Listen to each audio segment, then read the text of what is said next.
Bismillahirrahmanirrahim. Assalamualaikum warahmatullahi wabarakatuh. Selamat pagi semua. Terima kasih kepada menonton rancangan Selamat Pagi Malaysia di TV1, berita RTM di YouTube, yang menonton di TikTok juga. Terima kasih banyak-banyak. Di Facebook juga terima kasih. Saya Ridwan hari ini bersama dengan Syafiqah sehingga pukul 10 pagi. Ya, pelbagai perkongsian akan kami berikan bersama dengan anda. Seperti mana Ridwan katakan tadi, sehingga jam 10. Tapi terlebih dahulu ingin kami kongsikan berita gembira dari Hangzhou. Ini Sukan Asia ke-19. Setakat ini Malaysia menduduki kedudukan ke-15 dengan pungutan emas 3, perak 4, gangsa 16 dan menjadikan jumlah keseluruhan 23. Tinggal sikit je lagi, Ridwan. Betul-betul. Dan yang menjadi tumpuan semalam, tahniah diucapkan kepada kuartet 4 kali 100 meter wanita Malaysia kerana berjaya memenangi pingat gangsa akibat daripada kesalahan yang dilakukan oleh kuartet Bahrain. Ditarik penyertaannya dan kita berjaya pada ketika itu berjaya menduduki ke tempat keempat dan ditarik menjadi tempat ketiga. Tahniah. Dan ini merupakan salah satu pencapaian tertinggi bagi Zaidatul katanya sepanjang kariernya. Tahniah diucapkan. Walau bagaimanapun mungkin kita sedikit kecewa dengan kuartet 4 kali 100 meter lelaki. Berjaya meletakkan diri di tempat yang kelima pun begitu telah pun didisqualified di atas kesalahan yang berlaku ketika larian yang berlaku semalam. Itu sedikit perkembangan di track di tapi Sukan itu Asia. tidak mematahkan semangat kontingen Malaysia kita. Kerana apa? Ini dia satu lagi pingat berjaya diraih kontingen Malaysia menerusi atlet terjun Datuk Padilla Rinong, di mana beliau menghadiahkan pingat gangsa dalam acara 10 meter platform wanita. Jadi ini juga kalau kita boleh lihat semalam terjunannya 280.50 mata berjaya meraih tempat ketiga selepas 5 pusingan. Tempat pertama, tempat kedua China dan pastinya Datuk Pandalila. Ini adalah pingat kali kedua beliau berjaya memenanginya. Selepas kali pertama pada tahun 2010, iaitu kali pertama beliau membuat kemunculan di Sukan Asia, berjaya memenangi pingat gangsa. Selepas itu beberapa belas tahun kemudian dan semalam telah pun berjaya merangkul kembali pingat gangsa itu. Pada pusingan awal katanya mungkin beliau sedikit tidak sihat. Dan selepas daripada mengambil Panadol dan juga urutan dilakukan, beliau kembali ke pentas final dan berjaya untuk menghadiahkan pingat gangsa untuk kem terjun negara dan berbaki 1 tahun lagi untuk ke Sukan Olimpik di Paris pada tahun hadapan. Saya rasa beliau telah pun meletakkan fokus untuk kembali menyinar di pentas Olimpik. Semalam kita dapat saksikan tangisan daripada Datuk Padilla Rinong, tapi bukan sahaja beliau yang tangis. Saya rasa seluruh rakyat Malaysia juga rasa sebab sebenarnya. Kenapa? Ialah mungkin dengan usianya. Sebab ada yang dikatakan sebenarnya Datuk dah tak yakin sebenarnya disebabkan usia. Tapi bagi kita rasa hebat.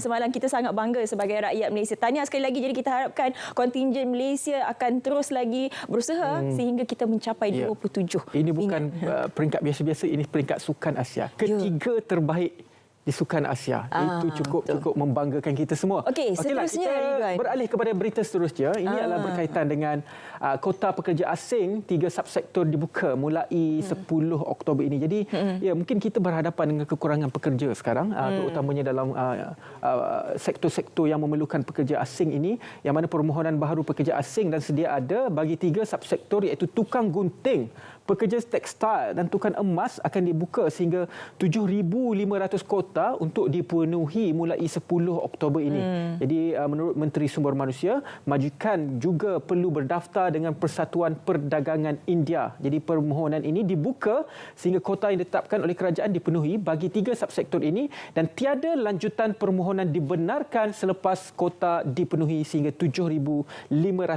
dipenuhi.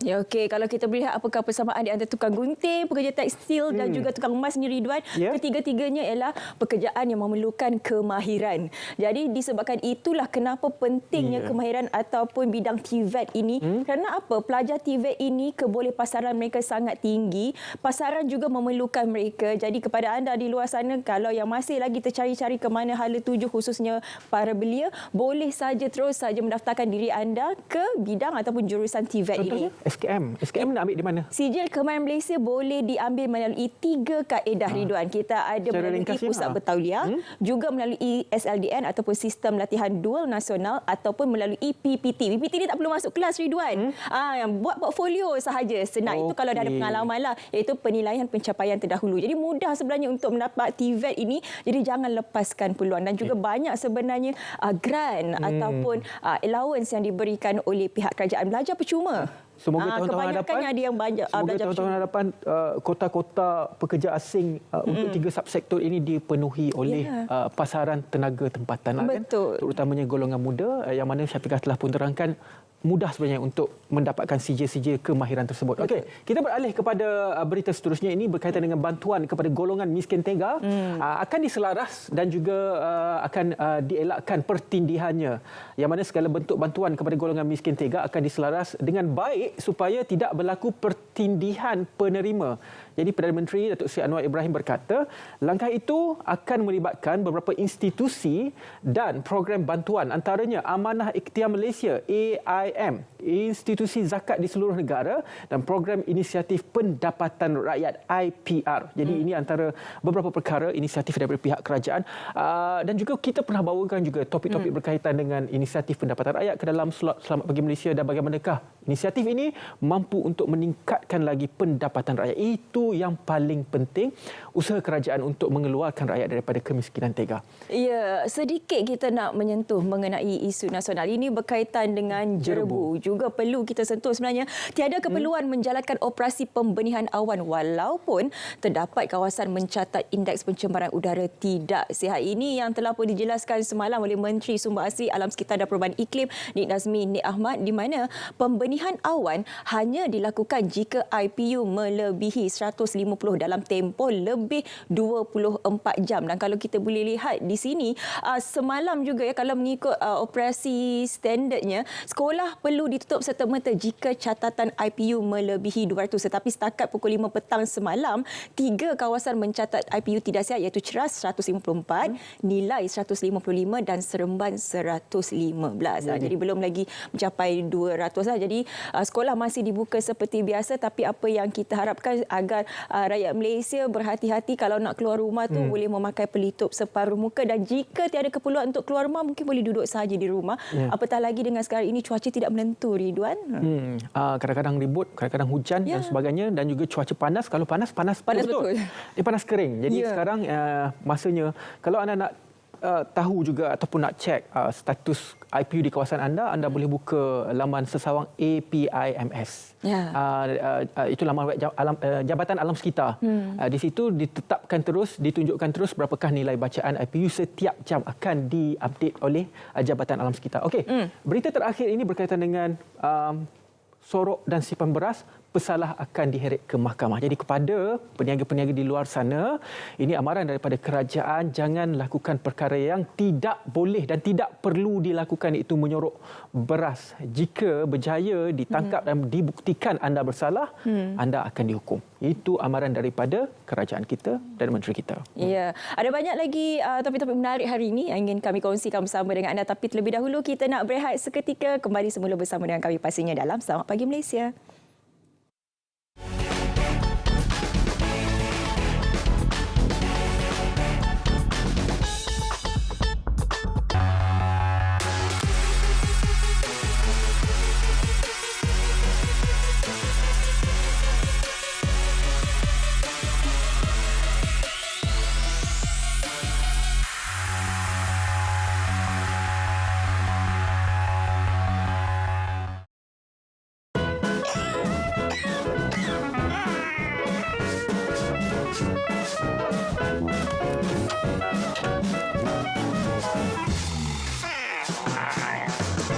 Bersihkan penapis penghawa dingin dan tetapkan 24 darjah Celsius untuk lebih jimat. Satu lagi idea bernas untuk anda.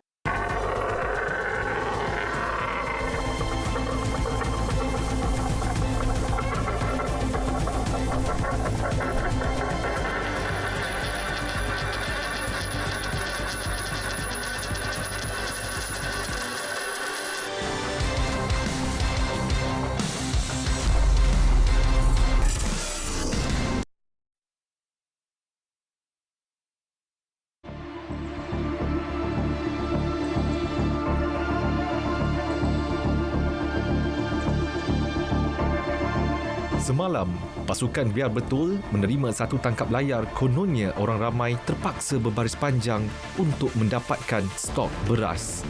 Hantaran itu turut mendakwa ia terjadi akibat kegagalan kerajaan menguruskan isu bekalan dengan baik. Selepas semakan dibuat, ternyata ia suatu fitnah. Sebenarnya gambar yang tular itu merupakan program kebajikan sebuah syarikat di Ipoh. Ia dianjur bagi memupuk amalan bersedekah dalam kalangan masyarakat. Tak cukup dengan itu, ada lagi hantaran berbau fitnah dikesan di TikTok. Tangkap layar portal berita diubah suai dan kenyataan palsu kononnya dikeluarkan menteri bertanggungjawab dimuat naik. Laporan mengenainya telah diterima SKMM. Tindakan tegas di bawah Akta Komunikasi dan Multimedia serta beberapa lagi akta lain menanti mereka yang terlibat.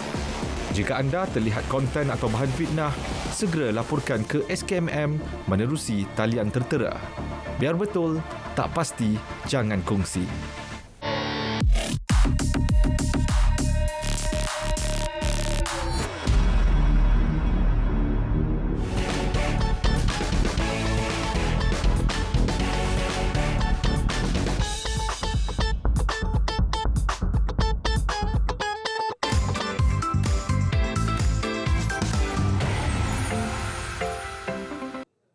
Baiklah, kita akan berkongsi siaran ini. Ada pastinya 3 suara hari ini di National FM.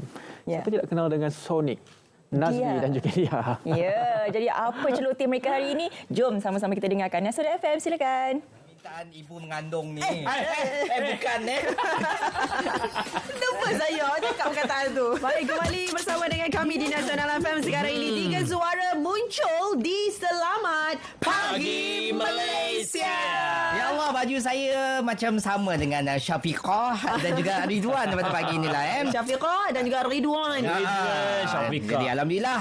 Jadi kepada anda terus saja menonton kami, juga kami live di Facebook. Okey. 3 suara seperti biasa, Dia, Sonic dan Nazri. Untuk kita kongsikan sesuatu yang menarik lah, kisah inspirasi. Betul. Kejayaan anak tempatan kita, bakat luar biasa yang pastinya akan memberi dan membuka mata bahawa rakyat Malaysia ni sangat berbakat. Betul. Ini yang sesuatu yang sangat luar biasa. Canting batik sendiri. Jadi wanita berbakat ini hasilkan pelbagai corak dan lukisan yang unik. Tidak dinafikan corak batik berubah mengikut zaman pemodenan. Betul. Kan kita tahu bahawa corak batik ni yang digunakan pada zaman dulu mempunyai corak bunga, ada corak kayu ranting dan juga ada pelbagai warna lagi. Apa yang kita nak ketengahkan tentang Apa canting batik ni, ada seorang wanita ni dia tular tau. Dekat media sosial kerana bakat mencanting batiknya sendiri sangat unik, sangat kreatif. Anda boleh tengok di sebelah kiri saya ni kan. Videonya yang mana namanya ialah Farah Hanim.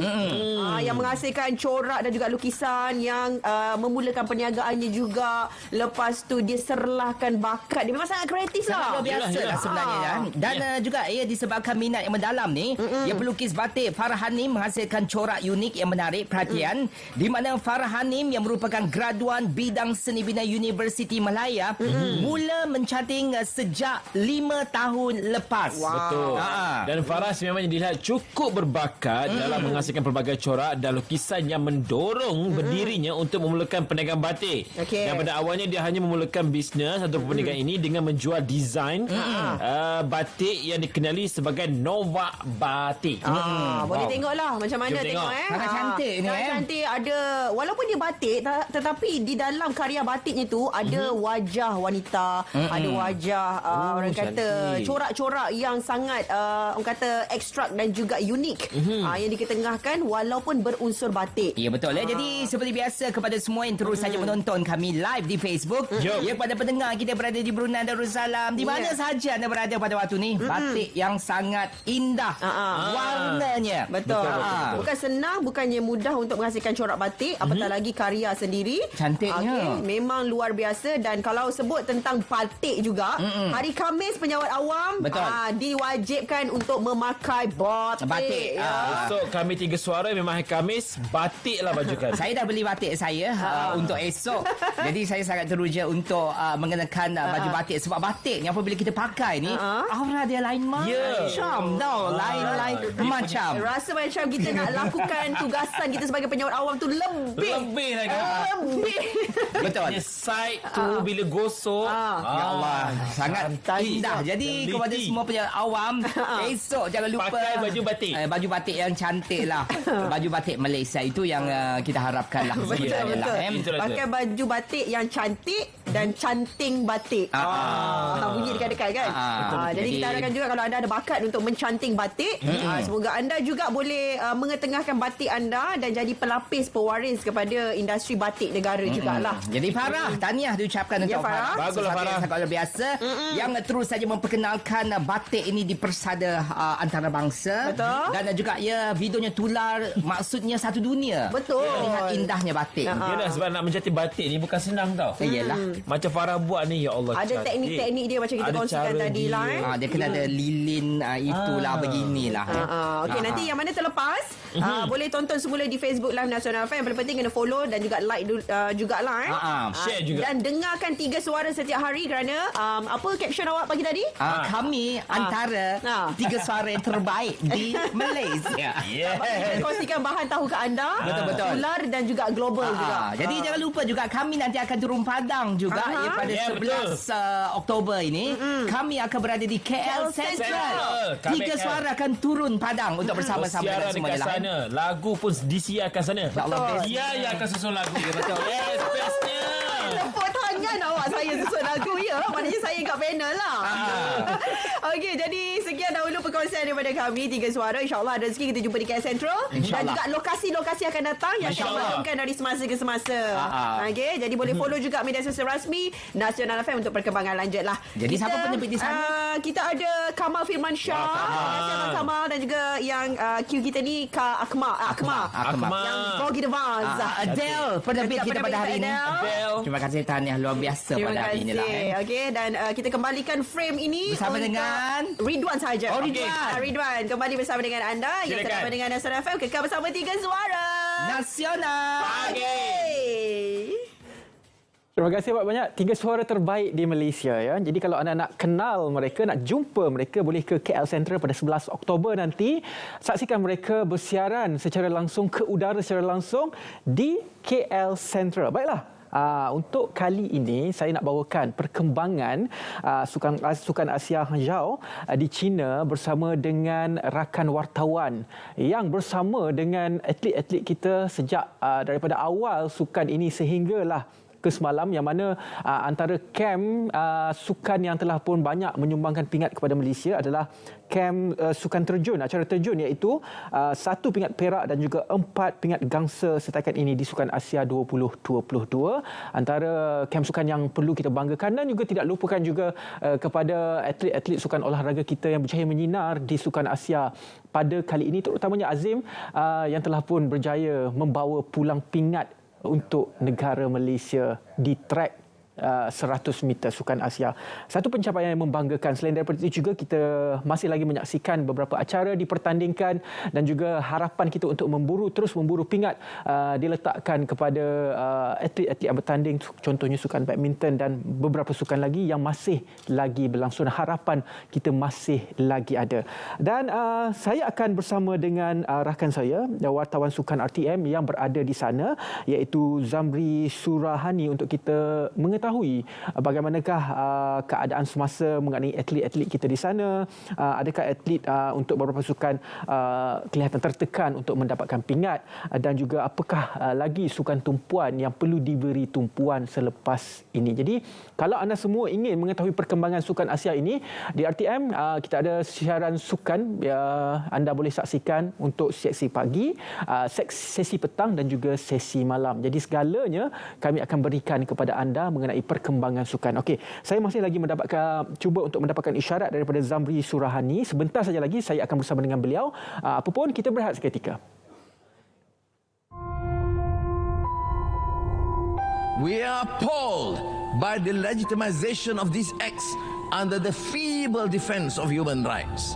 Quran burnings are nothing but a clear Islamophobic act intended to incite hatred. Inaction in the face of such blatant provocation to a religion is simply irresponsible and sends a dangerous message to humanity. Mr. President, these are indeed tall orders, but that is the very reason we are here.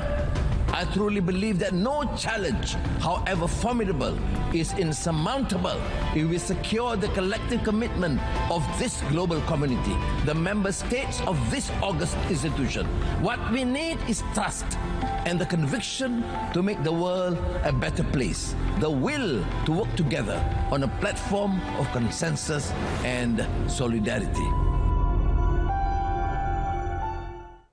Baiklah, saya masih lagi menunggu isyarat daripada Zamri dari Sukang Asia Hanjau.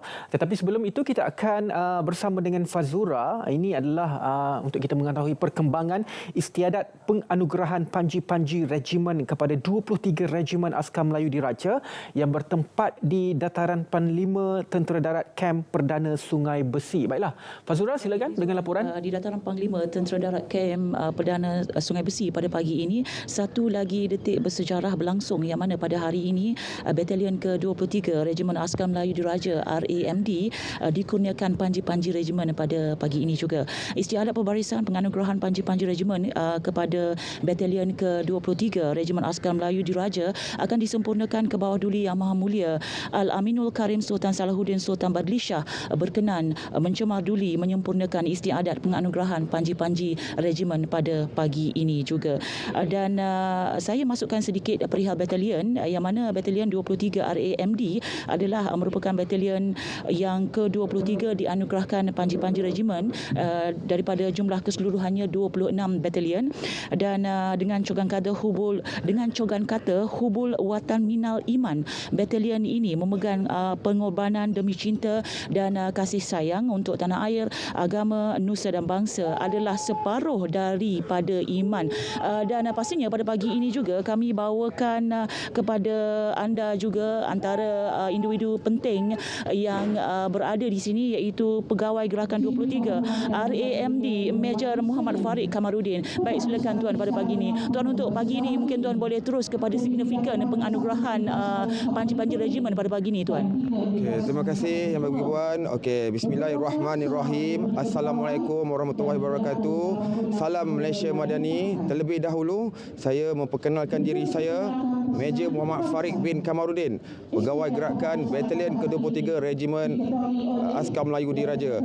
So, signifikan kepada istiadat pemberian penganugerahan Panji-Panji untuk maklumat semua, yang mana setelah 44 tahun penubuhan Batalion ke-23 Regimen Askar Melayu Diraja, so perkhidmatan Angkatan Tentera Malaysia dengan ini telah menganugerahkan penganugerahan Panji-Panji Batalion ke-23 Regimen Askar Melayu Diraja. Unit yang terakhir di dalam Regimen Askar Melayu Diraja yang telah dianugerahkan Panji-Panji adalah Batalion ke-22 Regimen Askar Melayu Diraja pada tahun 2001, yang mana 22 tahun telah berlalu, dan pada hari ini merupakan tarikh keramat ataupun detik-detik bersejarah bagi pasukan 23 Regimen Askar Melayu Diraja dengan cogan kata hubul watan minal iman dianugerahkan Panji-Panji Regimen. Tuan, bagaimana pula tentang pengisian penganugerahan Panji-Panji Regimen pada pagi ini berlangsung dengan penuh adat istiadat dan penuh adat ketenteraan sebenarnya? Okey, seperti yang sedia maklum, yang mana Regimen Askar Melayu Diraja di bawah Kenil Yang Dipertua, ke bawah Duli Yang Maha Mulia Sultan Kedah mencemar duli pada pagi ini untuk menzahirkan Panji-Panji Batalion ke-23 Regimen Askar Melayu Diraja.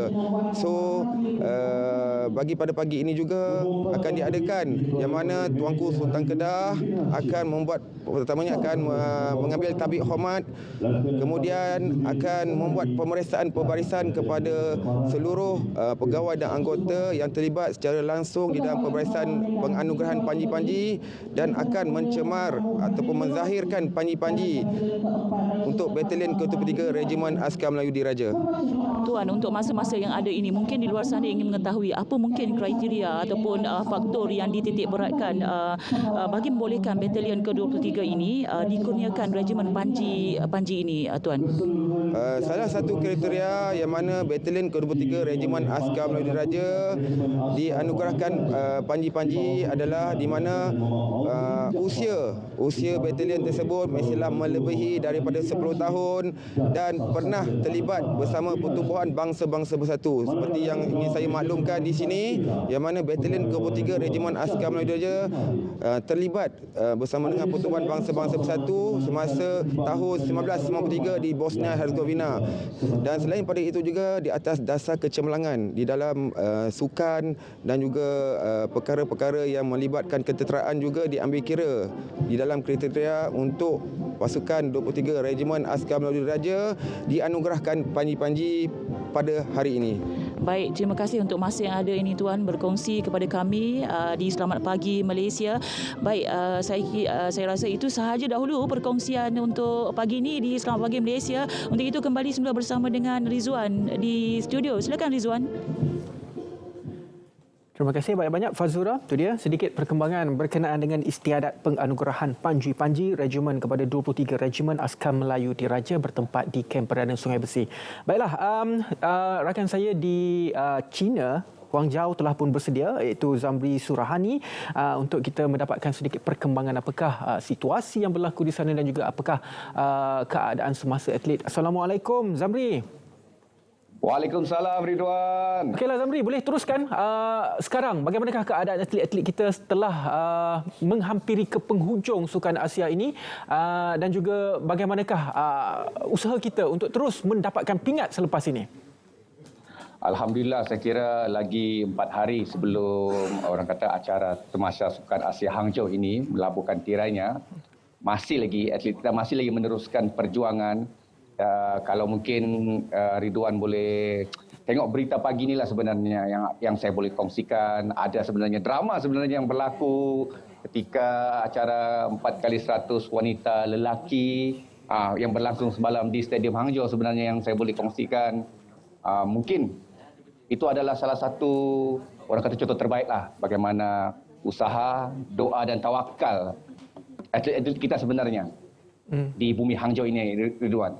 Kalau dilihat, mungkin boleh dijelaskan secara orang kata orang yang berdepan dengan atlet ini secara serampang dua mata ini, bagaimanakah tekanan daripada atlet-atlet ini, mereka menguruskan tekanan mereka untuk terus berjuang untuk mendapatkan pingat, terutamanya kepada sukan-sukan yang kita beri tumpuan, contohnya macam olahraga, camp 4x100 malam dan juga yang pasukan diving kita. Tekanan yang diberikan kepada mereka ini bagaimana mereka uruskan? Kalau saya boleh kongsikanlah kepada Ridwan situasi yang berlaku sekarang kan, sebab dia semakin kita menghampiri penghujung tamasya tu, maksudnya semakin tekanan dirasai oleh atlet-atlet yang masih bertanding itu semakin tinggi sebenarnya, terutamanya jika sasaran masih belum tercapai. Itu sebenarnya. Jadi apa yang saya boleh katakan, boleh saya kongsikan kepada penonton sekarang ni, mereka okey. Cuma sekarang ni yang mereka perlukan adalah doa dan daripada rakyat Malaysia sebenarnya untuk mereka terus meneruskan perjuangan. Saya boleh ambil contoh apa yang berlaku dengan Datuk Pandalila Renong semalam.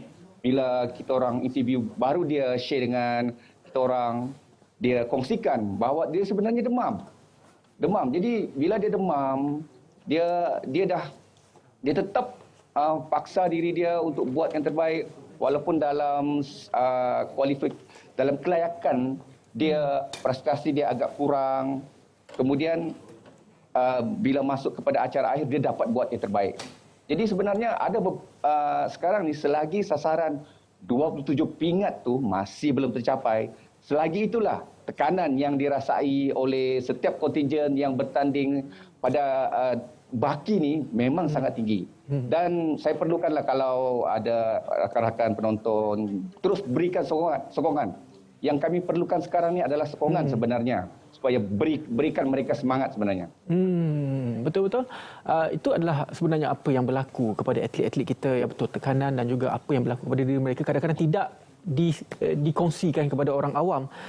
Selepas ini mungkin berbaki kepada beberapa hari lagi, 4 hari lagi, apa sukan tumpuan yang menjadi tumpuan kepada media-media, bukan sahaja media di Malaysia, malah media seluruh negara-negara Asia yang lain? Baik, kalau saya boleh kongsikan kepada penonton di rumah sebenarnya, insyaAllah sasaran 27 pingat tu boleh dicapai.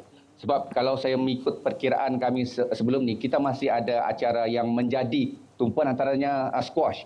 Squash sekarang ni kita sekurang-kurangnya sudah mengesahkan 3 pingat selepas mereka layak beraksi di suku akhir. Jadi yang menjadi persoalan sekarang ni adalah warna pingat tersebut. Kemudian kita juga ada sukan karate yang akan memulakan lagi acara tidak lama lagi. Dan hari ini antara yang akan berlangsung sukan terjun juga. Sukan terjun kita ada 2 acara final yang akan berlangsung dan juga saya kira ada satu berbasikal lebuh raya juga. Jadi kami mengharapkan doa dan seluruh rakyat Malaysia untuk memberi semangat kepada kami yang melaporkan dan juga atlet yang sedang berjuang. Selain daripada negara-negara lain yang beri tumpuan yang menjadi pencabar kepada negara kita, pastinya kalau kita lihat kuasa sukan dunia, China bukan sahaja di peringkat Olimpik, malah kalau kita lihat mendominasi lebih daripada 100 pingat emas pada Sukan Asia pada kali ini. Bagaimana kerana China pada kali ini bukan sahaja meletakkan second grade atlet untuk dihantar ke Sukan Asia, malah semua juara Olimpik diletakkan di situ. Tekanan yang dihadapi oleh peserta negara lain dan juga negara kita untuk menghadapi kuasa Sukan Asia ini, China, bagaimana pula? Dia sebenarnya, kalau saya boleh kongsikan, agak sukar sebenarnya untuk meraih pingat daripada negara China ni. Atlet kita terpaksa bersaing, orang kata tahap dia adalah atlet-atlet daripada terbaik di Sukan Asia tau. Jadi sebenarnya yang paling penting sekarang ni, saya tak boleh bagi satu data yang pasti yang mana kita boleh. Yang penting sebenarnya yang saya nampak adalah doa sebenarnya. Sebab apa yang berlaku semalam, kalau saya boleh kongsikan di Stadium Olimpik tu, pada mulanya media dah wrap up dah. Pukul 10 tu dah settle sebab tidak ada acara pingat. Saya tidak pasti doa 33 juta rakyat Malaysia yang mana boleh diaminkan semalam. Alhamdulillah kita dapat satu pingat perak. Pingat gangsal tersebut 6 dekad, lebih kurang 6 dekad tahun. Satu rekod yang baru diraih oleh Cotton. Jadi dalam sukan ni apa-apa boleh berlaku. Kalau saya tanya dengan atlet, bang, kami pun tak boleh nak bagi apa-apa jawapan yang pasti, tapi sukan apa-apa boleh berlaku. Betul. Kalau cerita tentang sukan ini, dia menyatukan kita semua, bukan sahaja rakyat Malaysia, malah seluruh dunia. Dan juga sukan merupakan satu platform untuk diplomasi yang cukup besar di peringkat antarabangsa. Mungkin sedikit kata-kata akhir daripada anda untuk menyeru kita rakyat Malaysia untuk terus berdoa supaya sekurang-kurangnya kita mencapai target 27 pingat untuk dibawa pulang ke Malaysia. Apa yang saya boleh kongsikan, kami, walaupun kami sebagai sebahagian daripada kontingen Malaysia ni mengharapkan sebenarnya doa sebenarnya. Doa untuk kami meneruskan perjuangan hingga ke 8 Oktober nanti, acara penutup. InsyaAllah itu yang sebenarnya kami perlukan. Doa daripada anda sebenarnya supaya sasaran berkenaan dapat dicapai. Sekurang-kurangnya ada 4 pingat lagi sebenarnya. Jadi bila memikirkan 4 pingat, lagi 4 hari, sehari satu pingat, insya-Allah boleh. Insya-Allah.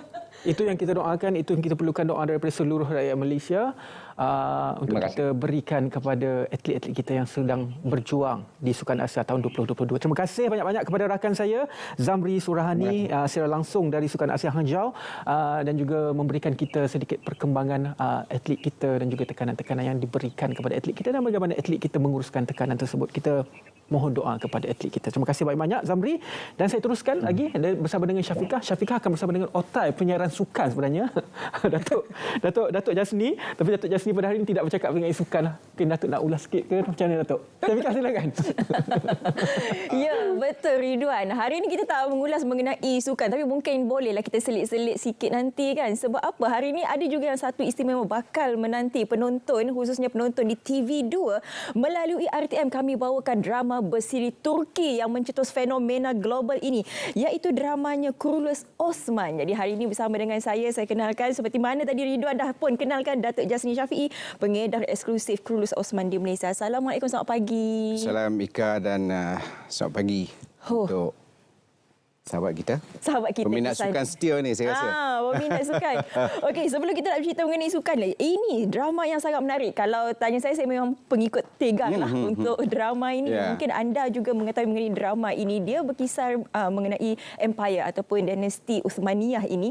Mungkin boleh Datuk ceritakan sedikit mengenai gambaran awal mengenai drama ini. Okey, drama Ottoman di Ottoman ataupun Kurulus Osman lah dalam bahasa Turki adalah satu drama yang seperti Ika katakan tadi memang telah wujudkan satu fenomena di seluruh dunia lah, kerana selain daripada disiarkan buat pertama kali di RTM, pertama kali di Malaysia, dan drama bersiri ini pernah juga sebelum ini disiarkan di Indonesia, di India, malah dialih bahasa ke bahasa Urdu kalau tak salah saya.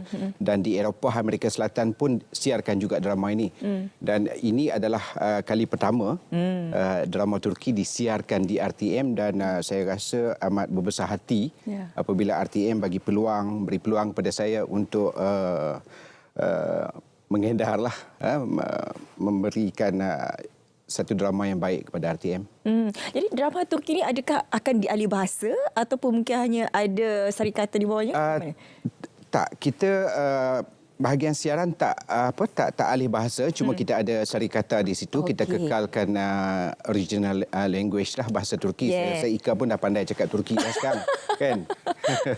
Kita dah tahulah maksud B tu apa kan, gubernur. Sebab kadang-kadang mungkin orang tanya, kenapa panggil Osman B? Osman B.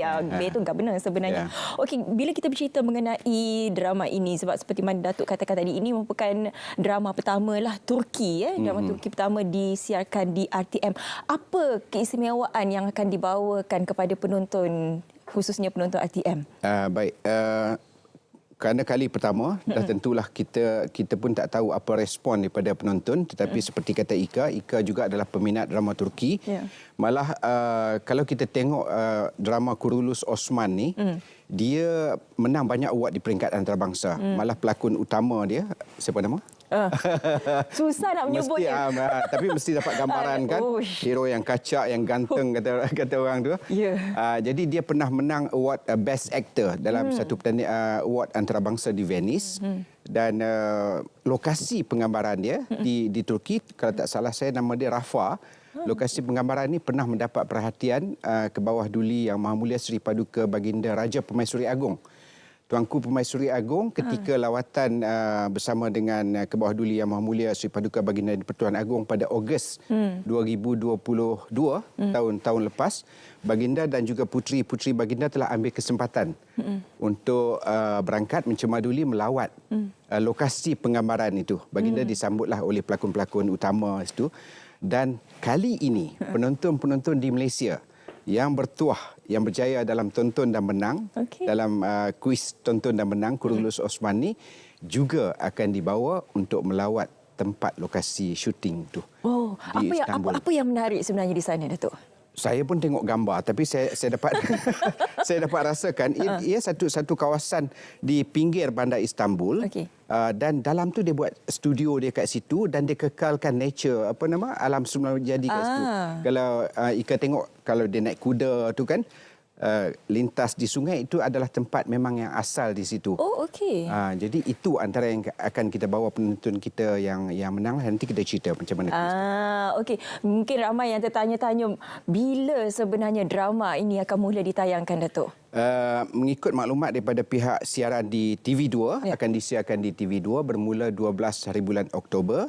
Pada jam 5 petang hingga jam 6 petang, dan ia akan bersiaran setiap hari Isnin sehingga hari Jumaat. Dan sepanjang siaran itu, kita dengan kerjasama pihak Tourism Turki, Pelancongan Turki, dan juga pihak Turkish Airlines menaja tiket penerbangan, dan juga Tourism Turki bersama dengan pihak kedutaan Turki sendiri turut terlibat. Dan mereka sebenarnya minta saya sampaikan salam kepada RTM, kepada rakyat Malaysia. Turki sebenarnya teruja sangat apabila RTM menyiarkan drama Turki di Malaysia. Malah Duta Turki 2-3 hari lepas dia datang buat kunjungan hormat kepada pengarah KP, Datuk Suhaimi Sulaiman. dan mereka amat berbanggalah sebenarnya, berbesar hati apabila RTM menyiarkan dan mereka mahu hubungan antara dua negara ini, antara Malaysia dan juga Turki terus terjalin, dan kerana itu mereka sudi untuk menaja dan juga membawa 5 pemenang. Wah. Jadi sepanjang program ada 60 episod. Okey. Siaran dia sampai Januari tahun depan, awal Januari, 5 hari bulan. Jadi sepanjang siaran tu kita akan pilih pemenang, soalan kuis. Ika tak boleh jawab pasal dia khatam dah drama tu semua. Kan? Tapi kalau ada jawapan yang betul, boleh nanti maklumat tu akan dapat di siaran di TV2 lah setiap kali siaran tu.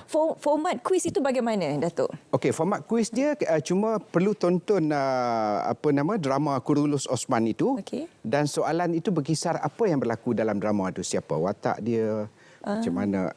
Tak boleh cerita lah sekarang. Adakah soalan tu setiap episod tu? Maksudnya kita kena kumpul?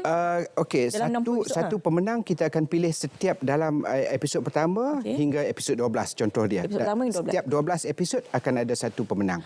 Jadi sepanjang 60 episod ada 5 orang pemenang yang kita akan bawa ke Turki. Okey. Ke Turki Januari, musim sejuk. Okey, ada peluang ya nak menari. Lagipun lokasi seperti mana Datuk gambarkan tadi memang sangat indah. Jadi kalau kita melihat drama itu atau menyaksikan dan menonton drama ini terus pula pergi ke Turki, kita boleh nampaklah keindahan Turki itu sekarang ni bagaimana. Okey, mungkin yang masih lagi tidak mengetahui mengenai drama yang mencetus fenomena global ini, saya nak bertanya kepada Datuk, kenapa drama ini yang dipilih, Datuk, untuk masuk ke Malaysia? Kalau tanya saya, sepatutnya kena tanya kenapa RTM memilih drama ini. Saya rasa RTM telah membuat satu keputusan yang tepat. Tepat, betul. Tepat kerana ini drama menjadi kegilaan. Saya pun tak tahu orang ramai gila sangat dengan drama Kurulus Osman ni. Bila Ika cerita, Ika antara peminat. Dan juga penyokong setia lah. Mata saya bersinar-sinar. Jadi sebelum ni kalau kita nak tengok drama Turki sehebat Kurulus Osman itu, kita perlu untuk tonton melalui channel berbayar. Tapi sekarang ni RTM telah bawa secara percuma untuk rakyat Malaysia. Dan saya rasa ini satu kesempatan yang harus diambil lah untuk oleh penonton-penonton di Malaysia, bukan saja untuk mengikuti drama Kurulus Osman ini, tetapi juga untuk berpeluang. Siapa tahu dapat tuah kita bertuah, dapat pergi ke Turki. Itu dia. Ya, selain daripada mana Datuk katakan tadi pelakonnya yang memang saya pun dengar tadi di earpiece ni tampan, memang saya akui memang tampan. Tapi apa yang menariknya sebenarnya dalam drama ni, kita boleh menyaksikanlah bagaimana sebenarnya empire ataupun dinasti Osman ini jatuh bangunnya, konfliknya bagaimana. Ia bukan semata-mata peperangan, tapi ada juga disulam dengan babak-babak percintaan. Jadi itu yang menarik sebenarnya. Jadi boleh sekejap kita gembira, sekejap ada air mata, sekejap ada konflik, sekejap marah. Ada pelbagai emosi yang bermain dalam drama ini. Mungkin kita boleh kongsi sedikit lagi mengenai Turkish Airlines ataupun Turkiye ini. Kalau kita nak ke sana, kita akan bila tu, Datuk? Dalam bulan? Sebaik sahaja siaran berakhir pada 5 Januari, kita merancang mungkin dalam pertengahan Januari, Turkish Airlines bersama dengan Tourism Turkiye akan terbangkan pemenang-pemenang yang bertuah ini ke negara mereka. Macam setiap negara, setiap bulan tu dia mungkin ada keunikan ataupun kelainan. Kalau untuk Turkiye ini bulan 1 tu apa yang menarik, Datuk? Mereka akan bawa pada bulan 1 kerana mereka kata pada saya biarlah orang Malaysia ni menikmati suasana musim sejuk. Winter, musim sejuk di sana pada Januari. Jadi saya rasa okeylah. Bagus jugalah. Sebab negara kita panas kan. Ya, mungkin juga kita akan merasa sedikit panas bila menyaksikan drama ini. Apatah lagi ini merupakan musim pertama yang dibawakan oleh pihak RTM untuk tontonan penonton RTM khususnya di TV2. Banyak konflik yang boleh disaksikan, tapi selaku pengedar utama di Malaysia ini, Datuk, harapannya untuk drama Kurulus Osman ini? Saya berharap Ika, drama ini akan mendapat sambutan, mendapat sokongan daripada penonton-penonton setia RTM di seluruh negara, dan tontonlah Kurulus Osman ataupun Ottoman di Ottoman ini kerana seperti Ika katakan, ia satu drama bersiri yang panas. Yang kalau kita tengok, kita harus tengok tonton daripada awal. Betul. Kita tengok siapa hero dia. Nama pelakon dia Burak Oxtivit. Osman B yang membawa watak ini yang sedang kita lihat. Tampan. Setampan Rizwan host kita lah. Dan siapa heroin dia? Ini Bala Hatun. Bala Hatun ni nama penuh dia Ozge Tore. Jadi kalau kita nak cerita lebih tak boleh, Datuk. Sebab penonton kena lihat dan tonton sendiri kenapa sebenarnya drama ini mencetuskan fenomena global. Seperti mana saya katakan tadi, bukan sekadar kita boleh melihat bagaimana sebenarnya turun naiknya emosi dalam drama ini, tetapi banyak pengajaran dan juga pembelajaran yang boleh kita dapat melalui drama Kurulus. Jadi tahniah dan juga syabas kita ucapkan kepada RTM kerana membawakan satu drama yang sangat hebat khusus untuk tontonan anda semua penonton penonton TV2. Jangan sampai bagi Malaysia je, TV2 sekali. Okey, terima kasih Datuk banyak-banyak kerana sudi bersama dengan kita untuk mempromosikan drama Kurulus Osman. Saya kira akan sekali lagi Datuk Jasni Syafiee, pengedar eksklusif Kurulus Osman di Malaysia. Terima kasih Datuk. Terima kasih. Jangan lupa tonton Kurulus Osman. Ya, jangan lupa untuk menonton Kurulus Osman dan jangan lupa juga untuk mengikuti kuis terkumpul kerana anda berpeluang untuk ke Turki. Ada 5 orang yang bertuah nanti. Jadi jangan lupa untuk menonton Kurulus Osman. Okey, saya memang bagi 5 bintang untuk drama ini. Itu daripada saya sendiri. Okey, seterusnya cerita Pagi Pahang. Apa yang menarik di Pahang, kita nak terus saja bersama dengan rakan kita Nur Khairul Bariah Omar untuk melihat kad kesihatan Pride Kasih. Silakan. Assalamualaikum, salam sejahtera dan selamat pagi. Saudara, Kerajaan Negeri Pahang tidak pernah meminggirkan golongan warga emas, orang kurang upaya serta ibu tunggal. Sebaliknya, golongan ini terus dibantu. Malah pelbagai inisiatif turut disediakan kepada golongan ini, antaranya seperti kad kesihatan Pride Kasih dan pemberian one-off bantuan perniagaan kepada ibu tunggal. Bagi memperincikan lebih lanjut mengenai manfaat yang disediakan oleh Kerajaan Negeri ini, seketika bersama saya adalah Esko Kebajikan Masyarakat Pembangunan Wanita dan Keluarga Negeri Pahang, Datuk Sabariah Saidan. Terima kasih Datuk kerana sudi bersama Selamat Pagi Malaysia. Baik Datuk, boleh Datuk kongsikan mengenai kad kesihatan Pride Kasih yang dapat dimanfaatkan kepada golongan warga emas dan orang kurang upaya? Okey, pertamanya Assalamualaikum warahmatullahi wabarakatuh. Terima kasih kepada pihak RTM Pahang yang sudi special kebera ya untuk kita mempromosikan lagi.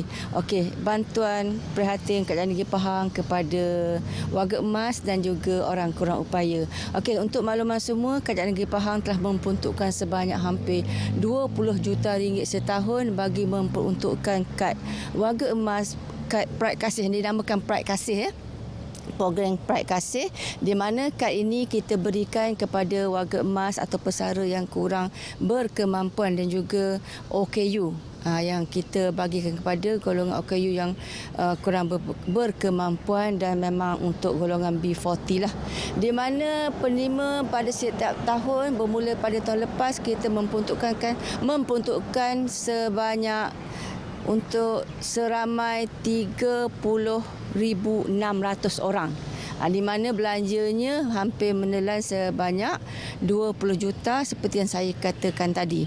Okey, kad ini kita berikan kepada mereka yang kurang berkemampuan, mana kita memudahkan pergerakan mereka untuk mendapatkan rawatan. Contohnya pemegang kad ini tidak perlu pergi ke klinik kerajaan lagi, di mana bila kita tengok di mana mereka pemegang kad ini dahlah sakit, nanti terpaksa beratur panjang, mengambil masa yang lama untuk mendapatkan rawatan. Dengan adanya kad ini, penerima atau pemegang kad boleh pergi ke klinik-klinik yang telah ditentukan oleh pihak kerajaan, di mana kita hanya bawa kad ini dan di dalam kad ini mempunyai nilai sebanyak RM500 dan perbelanjaan itu akan ditolak mengikut keperluan perbelanjaan pada hari tersebutlah. Contohnya pergi ke klinik pada hari ini belanjanya adalah RM50. So balance-nya ada RM450 lagi. Macam itulah. Ini adalah salah satu daripada bantuan prihatin yang dikeluarkan oleh Kerajaan Negeri Pahang bagi membantu golongan yang kurang berkemampuan. Datuk, bagi untuk golongan ibu tunggal, difahamkan mereka turut dibantu menerusi program Anggun Niaga, Datuk, dengan peruntukan one off untuk membuka perniagaan. Jadi boleh Datuk kongsikan tentang perkara ini? Okey, di samping kad Pride Kasih tadi juga Kerajaan Negeri Pahang juga telah memperuntukkan sebanyak RM1,000 kepada 700 orang ibu tunggal setiap tahun. Okey, kita doalah semoga bilangan penerima akan dinaikkan dan juga bilangan jumlah bantuan boleh dinaikkan di masa-masa yang akan datang. Jadi kita akan memilih ibu tunggal yang layak untuk menerima bantuan ini bagi mengembangkan perniagaan, di mana ada ibu-ibu tunggal yang mempunyai kemahiran tetapi tidak mempunyai modal yang cukup. Jadi Kerajaan Negeri Pahang telah memberikan bantuan ini bagi mereka untuk mengembangkan perniagaan dan mungkin satu masa boleh mengeluarkan mereka daripada tahap kemiskinan dan juga untuk menyara keluarga dan sebagainya. Datuk, sebagai persediaan dalam menghadapi bencana monsun Timur Laut, Datuk, boleh Datuk kongsikan antara persiapan pihak JKM mengatur gerak petugas dan persediaan barangan keperluan di pangkalan hadapan? Okey, sekarang kita hampir dah kepada monsun Timur Laut. Sekarang kita dah bulan Oktober, dah masuk bulan Oktober. Okey, dengan itu JKM telah membuat persiapan awal yang rapi, di mana kita telah belum membuka, tapi kita telah mencadangkan sebanyak 159 buah pangkalan hadapan, di mana pangkalan hadapan ini akan menyimpan barang-barang keperluan masa-masa banjir. InsyaAllah. Dan kita juga, JKM juga telah memperuntukkan sebanyak lebih 300 orang petugas bagi mengendalikan monsun Timur Laut ini.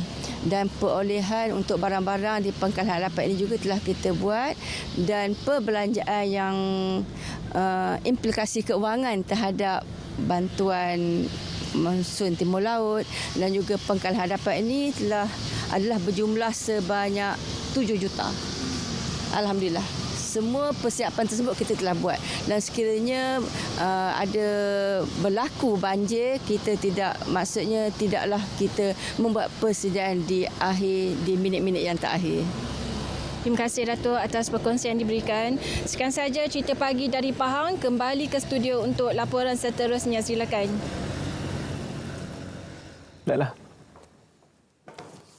Terima kasih banyak-banyak rakan penyampai di Negeri Pahang berkaitan dengan kad kesihatan Pride Kasih. Pelapornya Nur Khairul Bariah. Terima kasih banyak-banyak Khairul Bariah.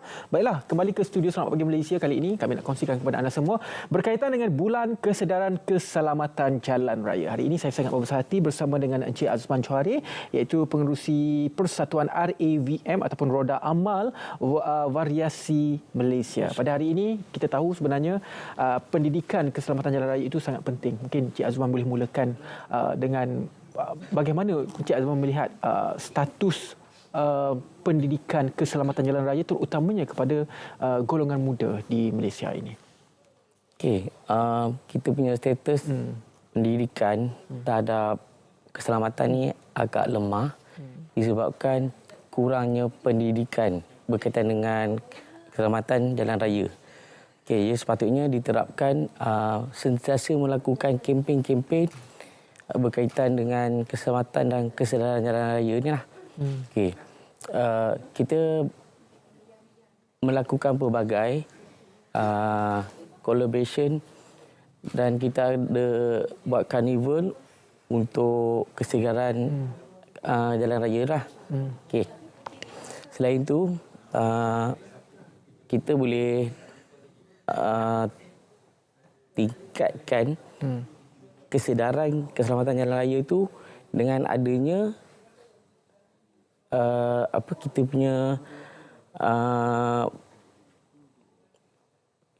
kita punya kesedaran itu dengan adanya program-program dan juga kursus-kursus yang diterapkan dalam kehidupan seharian. Jadi kalau macam sambutan Bulan Kesedaran Keselamatan Jalan Raya di peringkat RAVM sendiri, apa yang RAVM lakukan untuk menerapkan pendidikan keselamatan jalan raya ini? Okey, first kita ada ride keselamatan. Maksudnya kita akan ada konvoi yang menerapkan keselamatan jalan raya itu sendiri dengan belia-belia, dan juga kita ada buat karnival belia pemotoran, dan juga kita akan ada kursus-kursus dalam jangka masa pendek. Yang tu yang kita plan dalam masa terdekat ni lah. Apakah jenis kursus-kursus yang dijalankan? Kursus marshal. Kita ada buat kursus kempen keselamatan jalan raya. Dan juga kursus kesedaran dan masyarakat. Untuk pentingkan kita punya keselamatan jalan raya itu sendiri. Antara yang menjadi tumpuan adalah isu saman terhadap kanak-kanak. Bagaimana di peringkat RAVM menyentuh tentang isu saman terhadap kanak-kanak ini? Okey, yang kita concern sekarang ni, kebanyakan ibu bapa dia tidak dapat kawal anak semasa di luar waktu bekerja. Okey, macam ibu bapa kerja dan anak-anak ni ada di rumah. Possibility untuk dia ambil kunci dan bawa keluar sama ada ke sekolah, sebab dia under control. Sebab tu dia akan menjadi satu bebanan kepada ibu bapa lah, dan menyebabkan ibu bapa juga yang akan menjadi berbeban lah dengan sama ada kenderaan disita ataupun jika berlaku kemalangan naik mahkamah. Jika berlaku kemalangan juga akan melibatkan PDRM, polis dan juga agensi lain lah. Apakah program-program khusus yang dilakukan untuk menangani isu ini daripada pihak RAVM? Isu kanak-kanak, isu saman terhadap kanak-kanak. Isu dia? Okey, kita tengok isu ni boleh diselesaikan sekiranya pendidikan daripada peringkat sekolah dilakukan dengan kerjasama daripada pihak polis dan juga sekolah. Kalau di peringkat belia, kita adakan hari bertemu pelanggan, dan juga kita boleh adakan macam saya cakaplah karnival tadi kan. Apa pula program-program untuk ibu bapa dalam karnival ini? Ya, karnival keselamatan jalan raya. Apa program-program yang dilakukan untuk memberi kesedaran kepada ibu bapa khusus kepada isu mungkin isu saman terhadap kanak-kanak dan isu kemalangan jalan raya melibatkan kanak-kanak ini?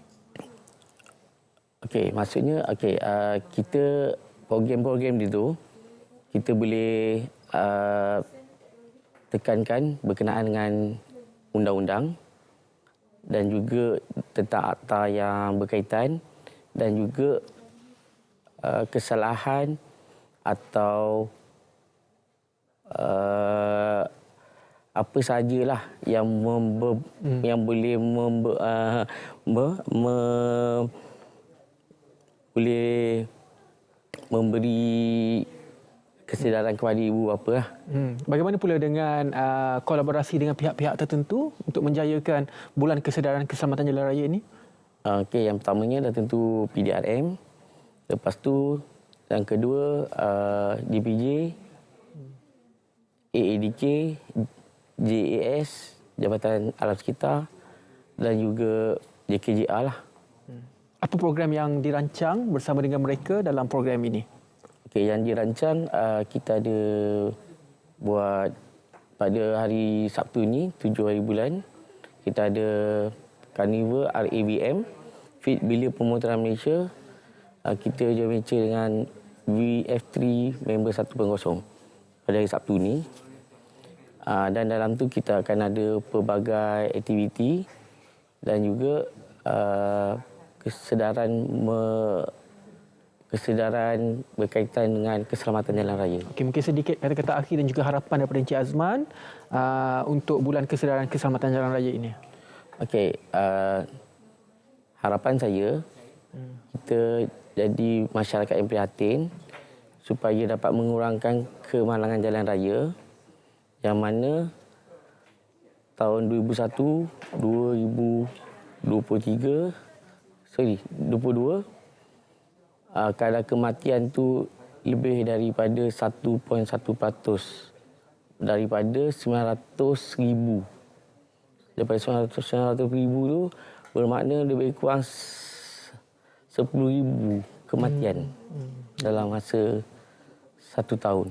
Itu dia antara harapan terhadap Bulan Kesedaran Keselamatan Jalan Raya. Terima kasih banyak-banyak kepada Encik Azman Johari, pengerusi Persatuan RAVM kerana sudi bersama dengan kita semua berkongsi berkenaan dengan Bulan Kesedaran Keselamatan Jalan Raya. Baiklah, seterusnya kita akan berikan anda ini satu pakej yang telah pun disediakan kepada anda oleh penerbit dan juga pelapornya Nur Akmal Aziz berkaitan dengan amalan pengurusan sisa bertanggungjawab. Tetapi mengenai perkara ini ada satu program yang dilakukan untuk mencapai objektif ini. Kita saksikan sekarang.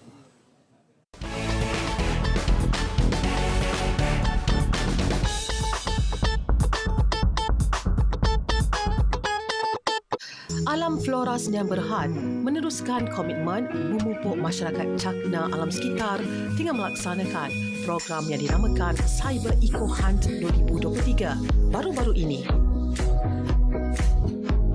Merupakan siri ketiga program yang dianjurkan dengan tema Ke Arah Bandar Lestari. Fokusnya kepada masyarakat dalam memainkan peranan dan tanggungjawab menguruskan sisa pepejal di kawasan bandar sekaligus melestarikan kebersihan alam sekitar. Ia merupakan signature program kita. Saya tak bukan kita menyasarkan beberapa objektif. Yang pertamanya untuk menyampaikan mesej kepada orang ramai bagaimana untuk memahami dan juga menjaga alam sekitar di mana mereka perlu menjaga sisa mereka yang mereka generate atau keluarkan setiap hari. Yang pertama. Yang keduanya adalah berkenaan dengan memahami aktiviti-aktiviti yang dijalankan oleh Alam Flora itu sendirilah, iaitu kutipan sampah dan juga pembersihan. Yang pertama ialah cara segregate sisa. Ya, barulah mereka tahu bahawa ada sisa ini tidak boleh pergi tempat pengurusan dan apakah yang patut diasingkan yang tak boleh dalam satu plastik yang sama. Yang kedua ialah impact. Saya juga dengar beginilah caranya ada di kalangan warga kota yang membuang sampah dengan campak di tingkat atas hingga ke bawah. Ini dua aktiviti yang saya rasa penting yang mereka dapat memberi kesan dan juga saya rasa ini dapat ditunjukkan dalam media sosial mereka nanti. Pengurusan sisa pepejal di kawasan bandar besar adalah penting bagi mengelakkan kejadian banjir kilat berlaku di samping memastikan sistem perpalitan yang bersih. Menerusi pengaruh media sosial yang diterapkan di dalam Cyber Eco Hunt 2023, ia mampu membentuk pemahaman komprehensif bagi memastikan setiap individu lebih prihatin. Selain itu, ia dapat memupuk masyarakat untuk memahami dan mengetahui cara pengurusan serta pengasingan sisa pepejal yang boleh dijadikan sumber tenaga boleh guna. Penglibatan 27 peserta yang terdiri daripada Key Opinion Leaders (KOL), para pempengaruh dan penulis blog merupakan inisiatif yang terbaik dalam menyebarkan pengetahuan pengurusan sisa pepejal kepada rangkaian komuniti media sosial. Okey, yang ini kita kat sini ada 4 checkpoint. So yang paling menarik sekali, yang paling trigger saya adalah yang flying trash. So flying trash ni sebenarnya bukan sahaja mencemarkan pemandangan, tapi dia membahayakan orang-orang awam juga. Sebab kadang-kadang kalau orang daripada atas paling kat bawah, jatuh kat kepala orang. Kadang benda tukang patut dekat bawah, jalan-jalan kejap jatuh terpesok. So basically dia membahayakan orang lah. So flying trash ni tolonglah guys, jangan orang kata apa, buang sewenang-wenangnya. Sebab apa nama sampah ni juga boleh menyebabkan banjir kilat dekat Kuala Lumpur ni. Keunikan program kali ini ialah kesemua peserta perlu mencipta kandungan ketika menyelesaikan 5 tugasan berlainan menyentuh aspek penting dalam pengurusan sisa bertanggungjawab. This is my second time. Okay, so far kempen adalah kempen yang sangat bagus sebab dia mengajar saya banyak sangat, especially tentang cara-cara pengasingan sampah dan macam mana Alam Flora bekerja. Sebab selama ni kita fikirkan Alam Flora tu hanya kutip sampah, tapi sebenarnya mereka melakukan lebih daripada itu untuk menjaga kita punya persekitaran lah, especially di bandar-bandar macam ni lah. Okay, saya rasa dari segi pembersihan longkang tadi tu, sebab saya tak tahu dia orang ada banyak cara, dia orang even guna jet water untuk bersihkan tepi-tepi jalan. Sebab selalu kita pergi, kita tengok dah bersih dah kan. So sebenarnya banyaklah pembandaran yang mereka lakukan untuk membersihkan bandaraya Kuala Lumpur ni. Diharapkan pendekatan inovatif ini dapat menangani masalah kebersihan di kawasan bandar khasnya dan memberi sumbangan besar ke arah masa depan yang lebih hijau dan bersih.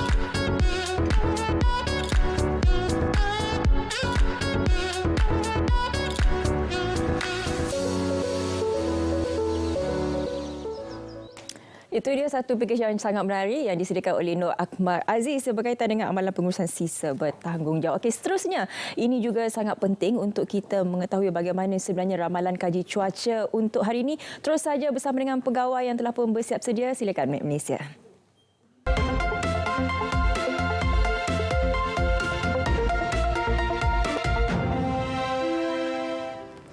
Assalamualaikum dan selamat pagi Malaysia. Baik, kita mulakan laporan cuaca pada pagi ini dengan memberi penumpuan kepada dua amaran yang telah dikeluarkan oleh Map Malaysia. Amaran pertama ialah amaran angin kencang dan laut bergelora. Kategori pertama di kawasan perkapalan Phuket yang akan berkuat kuasa sehingga 6 Oktober nanti. Jadi sepanjang amaran ini berkuat kuasa, keadaan ini adalah berbahaya kepada sebarang aktiviti perairan terutamanya melibatkan bot-bot kecil, sukan dan rekreasi laut. Baik, untuk amaran kedua ialah amaran hujan berterusan. Peringkat waspada di negeri Perlis, Kedah dan juga Pulau Pinang yang mula berkuat kuasa pada hari ini sehingga hari esok 5 Oktober. Jadi kepada warga setempat, terutamanya bagi sesiapa yang menetap di kawasan berkedudukan rendah, dinasihatkan supaya lebih berhati-hati kerana kemungkinan banjir masih lagi boleh berlaku. Baik, seterusnya kita perhatikan pula pada keadaan cuaca pagi ini. Dapat diperhatikan keadaan cuaca mendung di negeri-negeri utara dan namun hujan kini sedang berlaku di negeri Pulau Pinang, Selangor termasuk di Kuala Lumpur, begitu juga di Negeri Sembilan. Dan kami jangkakan keadaan hujan ini akan beransur reda sekitar 1 hingga 2 jam saja lagi. Bagi lain-lain negeri buat masa ini dalam keadaan baik dan tiada hujan, juga akan berterusan sehingga ke tengah hari nanti. Begitu juga keadaan di Sabah dan Sarawak, keadaan baik dan tiada hujan diperhatikan bagi kedua-dua buah negeri. Hujan kini cuma sedang berlaku di kawasan pesisir pantai dan sedang bergerak menjauhi kawasan daratan. Dan kami jangkakan juga keadaan baik ini akan berterusan sehingga ke awal petang nanti. Bagi ramalan cuaca pada petang nanti pula, Map Malaysia menjangkakan hujan lebat masih lagi berpotensi untuk berlaku di 1-2 tempat melibatkan di hampir ke semua negeri di semenanjung Malaysia dan lebih tertumpu di negeri-negeri utara, pedalaman semenanjung dan juga di negeri pantai timur.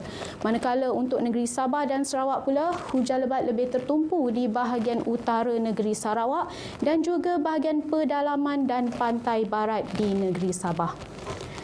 Baik, bersempena dengan Forum Iklim Kebangsaan 2023, Map Malaysia akan menganjurkan satu webinar yang bertemakan Waspada El Nino Hadapi Monsun Timur Laut pada 10 Oktober nanti.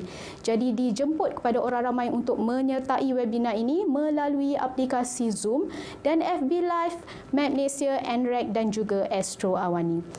Baik, itu sahaja maklumat cuaca yang dapat saya kongsi pada pagi ini. Sebelum berpisah, kita saksikan dulu ramalan cuaca bagi bandar-bandar utama di seluruh Malaysia. Sekian, saya Syamin Sabri. Assalamualaikum dan salam Malaysia Madani.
Saya satu-satunya kawan awak.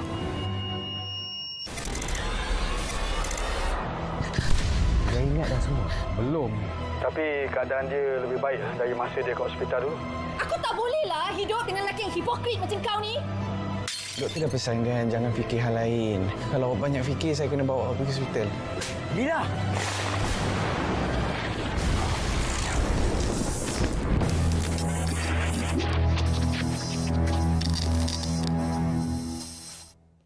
Deria Ketujuh, itu dia satu telefilm yang bakal disaksikan oleh anda pada hari Isnin ini 9 hari bulan, pastinya di TV2 9 malam.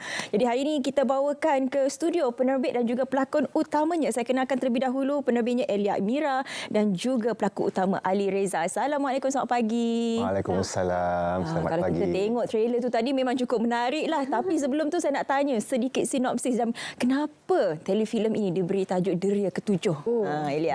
Saya pun nak cakap sinopsis. Kita tanya Elia dulu. Okey, sinopsis cerita ni adalah mengenai Khaira, seorang perempuan yang kemalangan. Dan selepas dia kemalangan, dia hilang ingatan. Dan bila dia hilang ingatan tu, ada dua lelaki dalam hidup dia yang dia tak tahu siapa. Ada satu lelaki adalah kisah silam dia dan adalah satu lagi lelaki adalah sekarang masa kini dia. So dia macam confused antara dua lelaki ni dan kedua-dua lelaki ni ada yang cuba mencederakan dia. Dan cuba merampas harta dia. So dia dan bila dia selepas dia kemalangan tu, kita nak cakap pasal Deria Ketujuh ni kan. Nak tanya tadi kan. So dia ada dapat halusinasi. Bila dia sentuh je, dia dapat macam flashback. Dan kadang-kadang bukan hanya flashback, dia akan dapat juga macam yang akan berlaku, perkara yang akan berlaku macam halusinasi. Nak tahu Deria Ketujuh apa? Apa dia ahli Deria Ketujuh? Kenalah tengok. Kenalah tengok. Yelah, sebab kita selalu bicara mengenai Sixth Sense ataupun Deria Keenam. Selalu wanita lah ni ada Deria Keenam. Tapi ini jarang lah. Mungkin tak pernah saya rasa dengar Deria Ketujuh kan. Jadi nak tahu apa yang menarik dan juga Deria Ketujuh ni bagaimana sebenarnya. Kena saksikanlah telefilm ini hari Isnin. Okey, kita juga bersama dengan pelakon utamanya. Kita nak tahu watak dalam telefilm ini bagaimana? Alright, so watak saya adalah watak Arman. Arman ni pada mulanya dia berkahwin dengan Khaira. Watak Khaira ni adalah Shikin Kamal. So perkahwinan kami tidak bertahan lama. Kami bercerai dan selepas kami bercerai, Khaira dia jumpa si Ben lah. So Amin Hafiz. So Ben ni kahwin dengan Khaira. Selepas perkahwinan diorang, Khaira ditimpa kemalangan yang hampir merenggut nyawa dia. So selepas kemalangan tu dia mendapat halusinasi ni lah. So bila dapat halusinasi ni dia merasakan bahawa orang sekeliling dia cuba komplot untuk cederakan dia, untuk merampas harta dia, untuk buat pelbagai cara untuk orang kata menghapuskan dia. So jalan cerita tu adalah telemovie ni lah. So bagi saya ini adalah satu cerita yang sangat berbeza. Saya tak rasa saya pernah buat cerita sebegini, jadi saya harap penonton boleh enjoy cerita ini dengan baik. Terima cerita Selain dengan baik. daripada Ali sendiri, siapa lagi barisan pelakon dalam telefilm ini? Kita ada Shikin Kamal, kita ada Amir Nafis, kita ada Syafnida. Yes. Okey. Telefilm yang berjudul Deria Ketujuh ini, macam untuk Ali sendiri, apa perbezaannya dari segi gaya lakonan berbanding dengan drama-drama sebelum ni?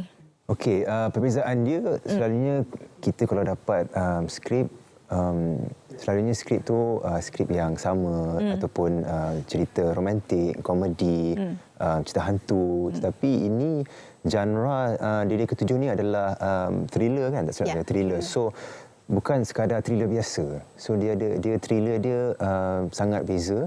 Dia melibatkan berbagai aspek, macam saya cakaplah Deria Ketujuh ni semua.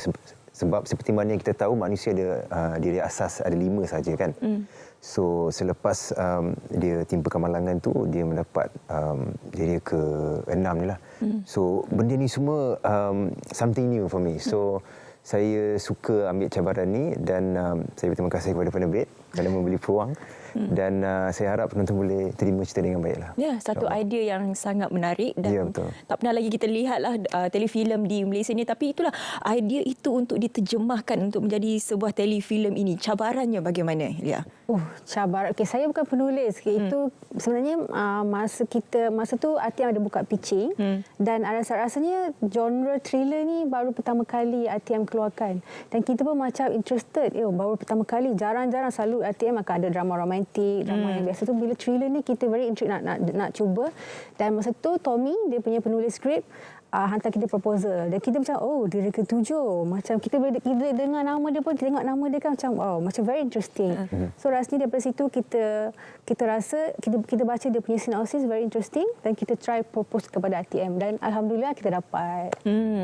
Kalau kita boleh lihat petikan-petikan untuk telefilm ni banyak menggunakan teknik-teknik yang kita jarang lihat di drama ataupun telefilm sini. Mungkin boleh ceritakan siapakah orang di sebaliknya yang menjayakan lagi telefilm? Pengarah kita adalah pengarah hebat, Feroz Kadi. Itu. Bila saya baca skrip tu, saya tengok dia punya proposal, tengok dia punya skrip. Okey, ni mesti kena seorang pengarah yang ada pengalaman. Yang ada pengalaman. Tak boleh any pengarah sebab kita takut nanti bila dekat skrip dah cantik. Takut bila jadi dekat keluar kat TV tak secantik skrip. So memang pilihan pengarah tu saya rasa Abang Feroz Kadi adalah pilihan yang sangat tepat. Kalau untuk Ali sendiri bagaimana cabaran untuk melakonkan watak tersebut? Cabaran saya adalah paling utama adalah watak saya sendiri. Okey. Sebab watak ni bila saya baca skrip tu pada mulanya saya fikir watak ni macam ni. Lepas tu bila saya bagi tahu pihak produksi dan juga pengarah apa yang saya rasa tentang watak ni, pengarah dia nak lain sikit. So bila lain tu saya kena betul-betul ubahlah karakter tu sebab dia nak penonton nampak watak ni bukan biasa-biasa, dia nak something different. So for me benda tu adalah satu cabaran kerana watak ni melibatkan pelbagai emosi. Saya ingat lagi masa penggambaran ni memang penat lah. Memang penat dari segi fizikal dan juga emosi. Kerana kita syuting dalam seminggu. Dan seperti mana yang Elia sebut tadi, kita punya pengarah Abang Feroz sangat-sangat bagus. Saya suka cara dia bekerja. Sangat teliti dan setiap scene, even though scene itu scene montage, beliau akan pastikan setiap detail tu betul. So saya sangat-sangat bersyukur dapat bekerja dengan Abang Feroz. And I think this telemovie will be a good telemovie. Dan kita sebenarnya script reading kita 2 kali, betul? 2 kali, yes.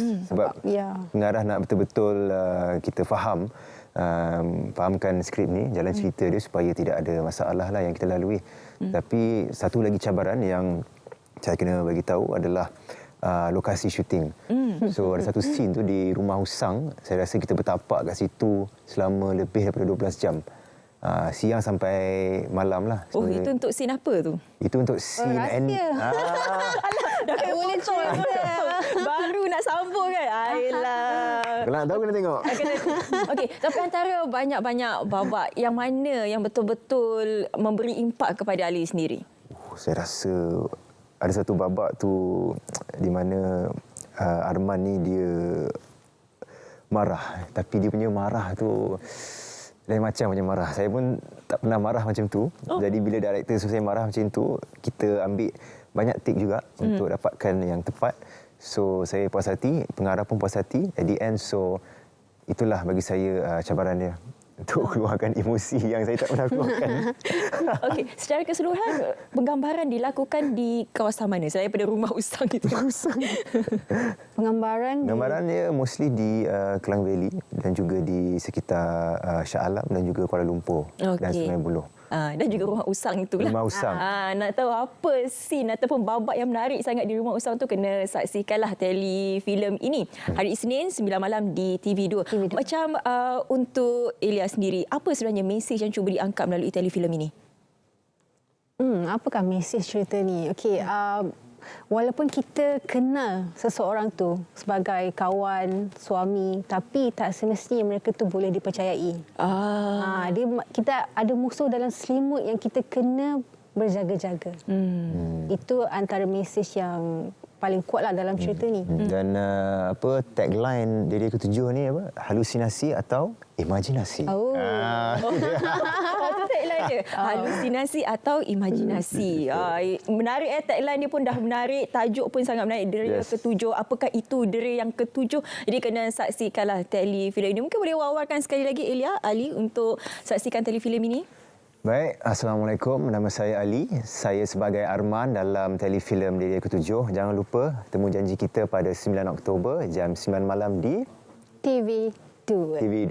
TV2. Jadi jangan lupa untuk saksikan sekali lagi Dera Ketujuh.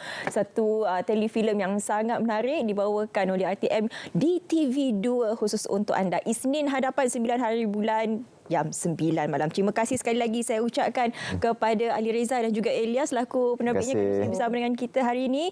Tapi sebelum itu mungkin Ali boleh berikan kata-kata sikit kepada peminat di luar sana. Kalau dah saksikan telefilm ini, jangan lupa untuk post di media sosial. Ya, betul. Kalau korang suka ke tak suka ke telefilm ni, kita minta untuk support dan juga post dekat social media supaya kita boleh dapat feedback ataupun respons daripada pihak penonton. So, ya. #halusinasi atau imajinasi. Elia? Okey, jangan lupa untuk tonton telemovie Dera Ketujuh jam 9 malam Isnin depan. Okey? Sebab cerita ni best sangat. Okey, cerita ni best kan.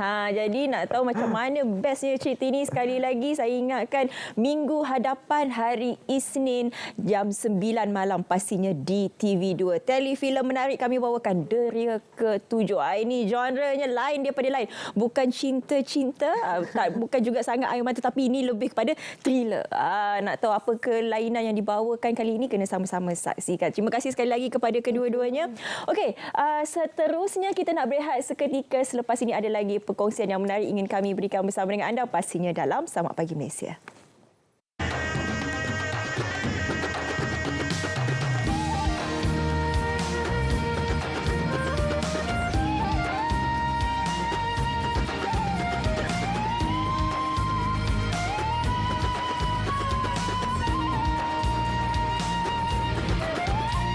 Berbeza kita tidak memisahkan, hulur tanganmu satukanlah hati, sandarkan teman bahumu bahuku, jalinkan perpaduan. Usahaku sekan Malaysia nan satu, kita melajukan jiwa kebaktian menuju cerah ke masa hadapan. Pimpinlah tanganku sayang. Kita sama bintang terkelip di malam hari, kita surya mencerah ibu pertiwi, di sayap impian menaik kesaksamaan, sejahtera sentosa damai kita. Leburkan permusuhan, tanam sengketa, menderu harmoni deru berhembus, di jiwa penyayang payungan terbilang, junjung kasih Tuanku dirgahayu.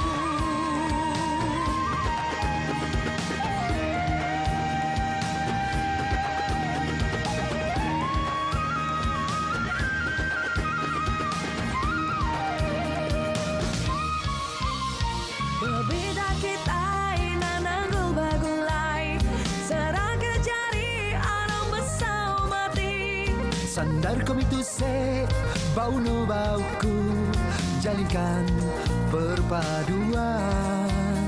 Adanglan musut sinano Malaysia, jati segambai seganau berkaja.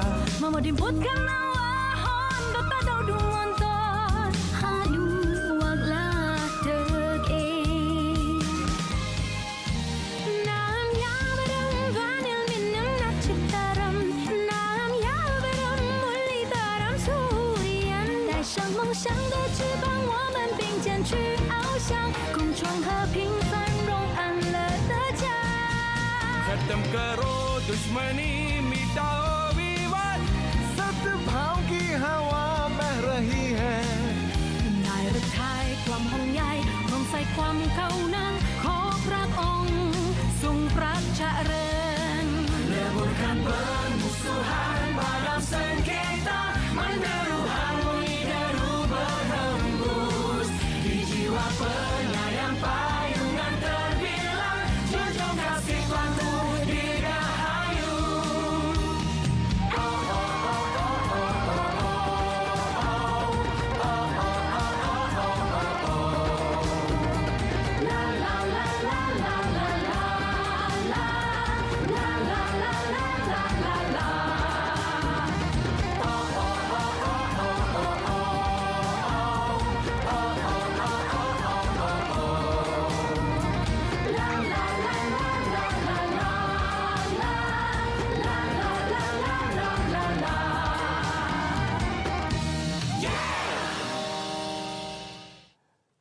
Baiklah, sekarang kita nak kongsikan kepada anda semua pertunjukan fashion. Yang ini pertunjukan fashion warisan Nawarasa. Ya, saya kenalkan terlebih dahulu pengarahnya, BK Nair, pengarah BK Nair Resources. Selamat pagi BK. Selamat pagi. Apa khabar? Khabar baik, apa khabar? Sihat juga. Setiap hari cantik. Semakin lama semakin cantik BK. Terima kasih, Kak. Terima kasih. Okey, apakah yang menjadi inspirasi sehingga tercetusnya idea untuk menghasilkan dan juga menjalankan pertunjukan fashion warisan Nawarasa yang saya difahamkan ini adalah satu pertunjukan fashion untuk menunjukkan budaya masyarakat Malaysia? Okey, sepastinya untuk inspirasinya adalah kita nak promote tekstil Malaysia, okey, batik dan songket. So of course kita akan fikirkan macam alah selalu pun dah ada songket dengan batik punya fashion show apa semua kan. Tapi apa yang lain kali ni adalah base dia inspired, that means dia punya base of design dia is sari. So inspired by sari tapi material-material yang dipakai adalah material-material Malaysia iaitu songket, batik dan Malaysian silk. So kalau nampak baju tu nanti akan nampak macam sari lah. Sari kan ada shawl kat belakang apa semua. Dia inspired by sari tapi semua material adalah local material. Menarik. So basically dia punya end product yang kita akan tengok adalah sari Malaysia. Okey. So biasa sari dia kan daripada India kan. So tapi kita tak ada sari daripada Malaysia. So ini adalah satu end product yang kita nak tengok, sari Malaysia.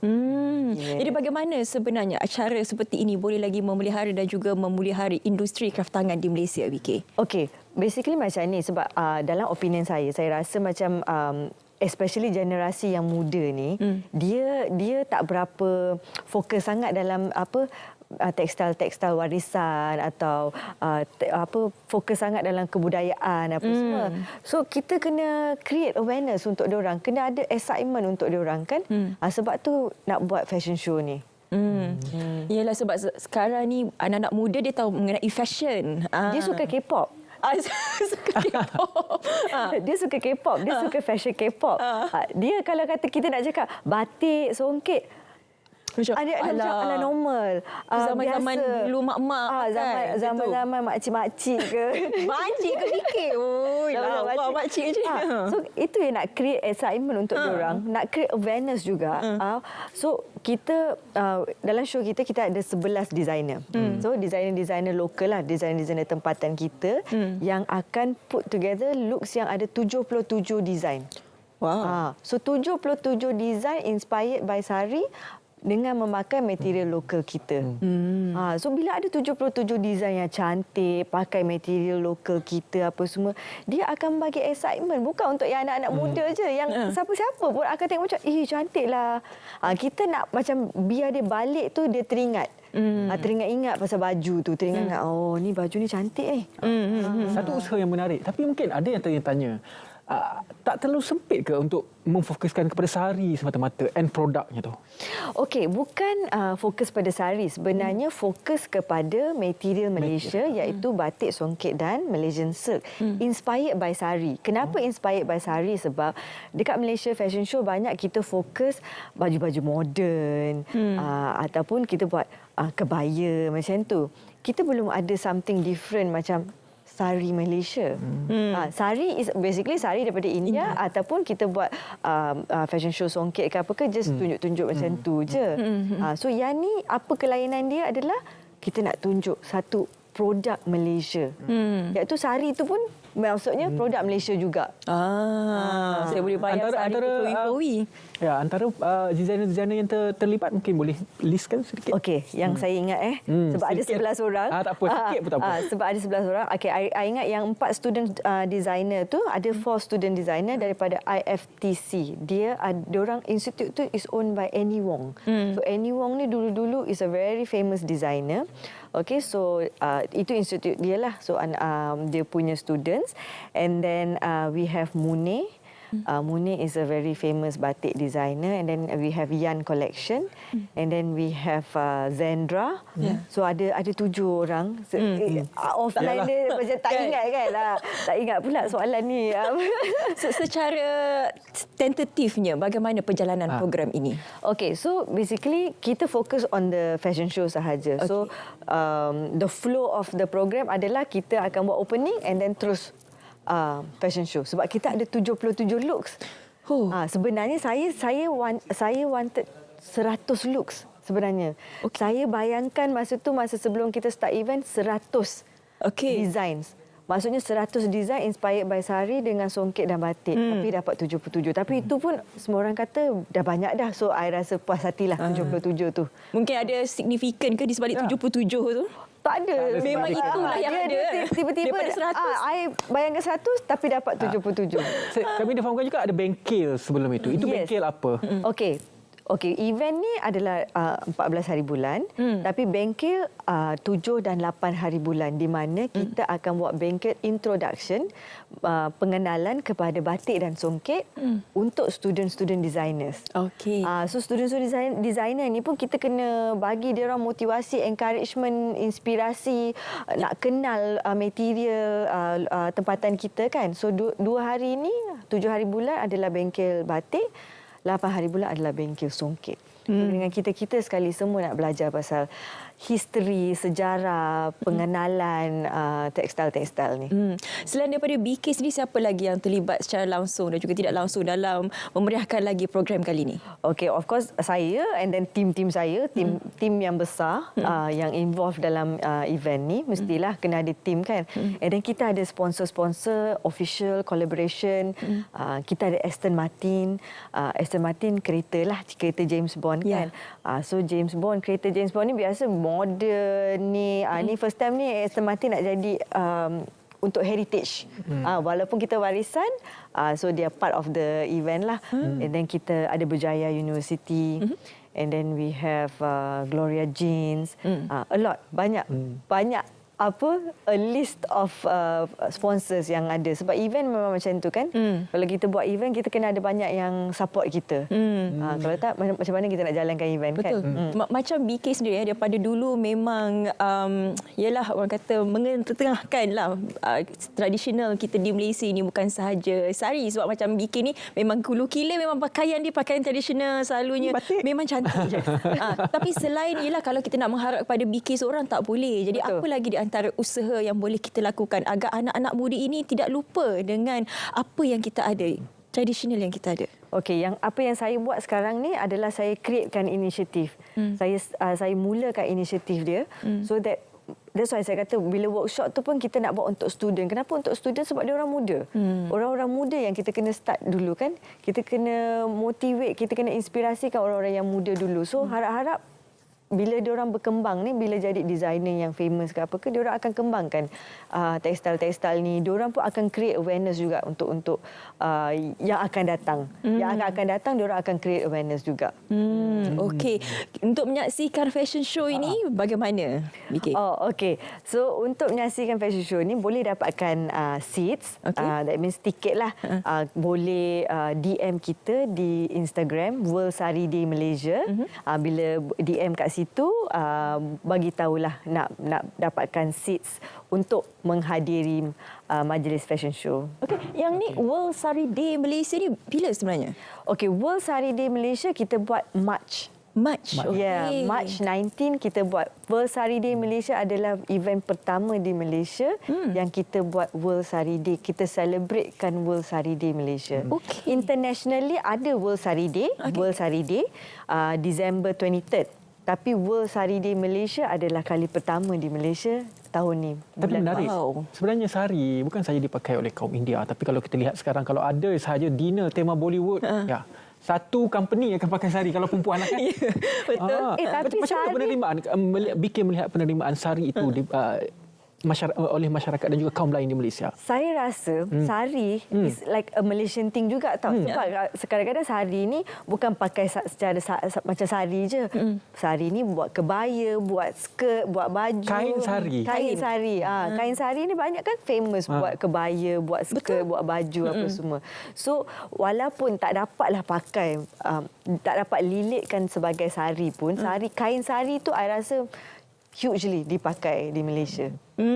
Betul. Tapi kalau kita lihat baju-baju macam Melayu pun, baju-baju kurung ke, baju kebaya moden wanita, banyak elemen-elemen yang diambil daripada sari. Betul. Dia punya jalurnya, lepas tu ada selendang di belakang macam tu, seolah-olah sari. Dia kalau tengokkan sari dengan songket, dia teknik yang sama tau, bertenun. Dia original sari, of course lah sekarang both sari dengan songket pun dah keluar yang mesin pula. Tapi kalau nak tengokkan sejarah original, sari dan songket original adalah bertenun. You kena tenun. Sebab tu harga songket dengan harga sari ni dia special, sangat berharga sebab pakai benang yang berkualiti, lepas tu tenun, handmade. Betul. BK, sekali lagi boleh wawarkan kepada mereka di luar sana bagaimana untuk mendapatkan dan juga menyaksikan fashion show ini? Okey, fashion show ni adalah minggu depan, 14 hari bulan Oktober. Untuk dapatkan tiket dan seats adalah boleh menghubungi kita melalui Instagram World Sari Day Malaysia untuk dapatkan seats untuk program kita minggu depan. Okey, jadi jangan lupa untuk mendapatkan tiket untuk sama-sama menyaksikan pertunjukan fashion warisan Navarasa. Ini ada 77 looks seperti mana BK katakan tadi. Terima kasih banyak-banyak BK Nair, pengarah BK Nair Resources kerana sudi bersama dengan kita hari ini. Terima kasih BK. Terima kasih. Baiklah, kita berehat seketika, kita kembali selepas ini dalam Selamat Pagi Malaysia. Ada satu lagi slot untuk anda semua. Merdeka! Merdeka! Merdeka! Rasanya, ramai dah tahu kan saya dekat mana sekarang ni?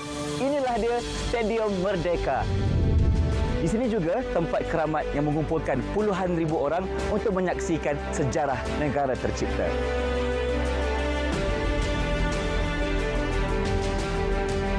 Tahukah anda, Stadium Merdeka dianggap sebagai satu keajaiban kejuruteraan Persekutuan Tanah Melayu apabila ia mula dibina pada tahun 1956 dan hanya mengambil masa setahun untuk disiapkan. Stadium Merdeka ini siap dibina pada 21 Ogos 1957 dengan kos RM2.3 juta.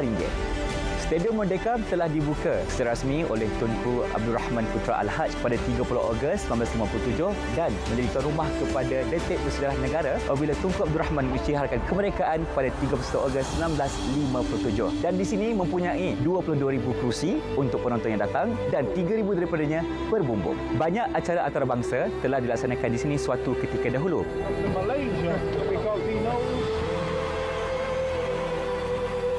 Kini, pelbagai usaha telah diambil untuk mengembalikan nostalgia dan kegemilangan Stadium Merdeka daripada ia terus terbiar. #Cermin Negara, kita jumpa lagi.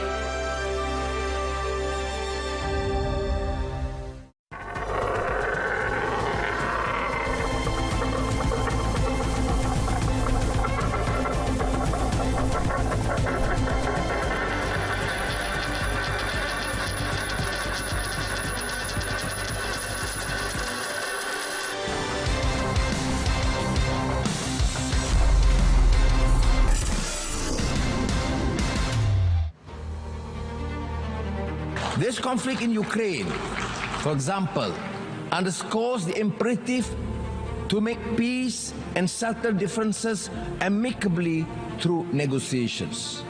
Nevertheless, time is not on our side. And owing to the protracted failure to deal with this Russian-Ukraine crisis, I urge for a concerted multilateral effort led by the United Nations to resolve this. We cannot choose our neighbors, but we can choose to live in peace with them. And peace cannot happen without the cessation of hostilities by all parties. It is imperative for all parties to return to dialogue and resolve their differences through the negotiation table. The extent of the Ukraine conflict has radiated throughout the world, as food prices have skyrocketed, leading to shortages and hunger, further malnutrition and despair.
Perniagaan anda, keutamaan kami. Tunggu apa lagi? Jom iklankan produk anda di RTM hari ini. Scan kod QR tertera atau hubungi kami untuk maklumat lanjut. RTM, teman setia anda.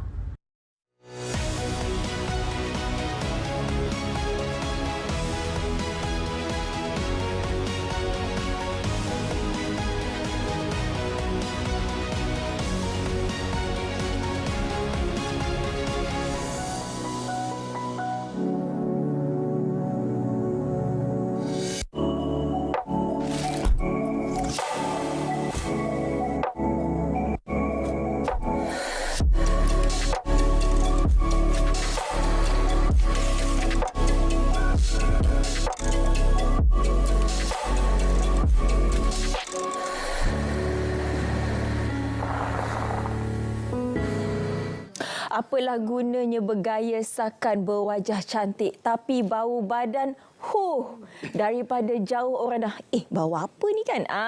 Jadi kepada penonton di luar sana, kami bawakan IBA perfume khusus untuk anda. Dan untuk menerangkan lebih lanjut mengenai IBA perfume, saya bawakan ke studio. Inilah dia pengasasnya, Ahmad Iqbal Zulkifli. Assalamualaikum. Waalaikumsalam warahmatullahi. Walaupun jauh tapi bau wangi semerbak. Ya, dan baju kita sama lagi. Baju kita sama juga. Pagi ni saya ikut baju.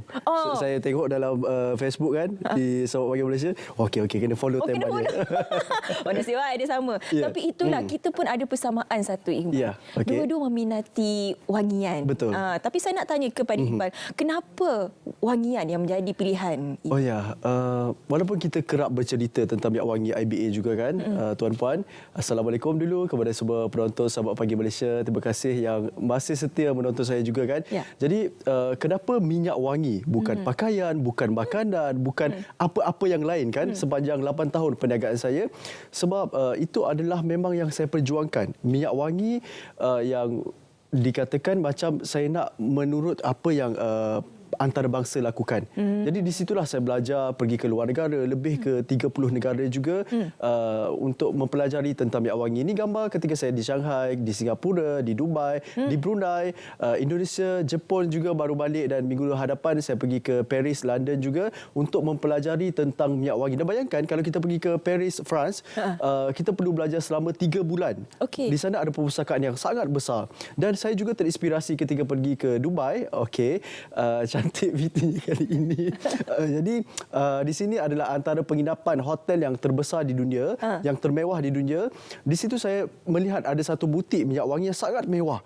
Dan di situ saya kata, ada minyak wangi sebesar ibu jari tangan kita bernilai RM4,000-5,000. Dan saya kata saya nak juga ada di Malaysia. Lalu terhasillah minyak wangi IBA ini yang kita buat khas untuk lelaki dan juga wanita.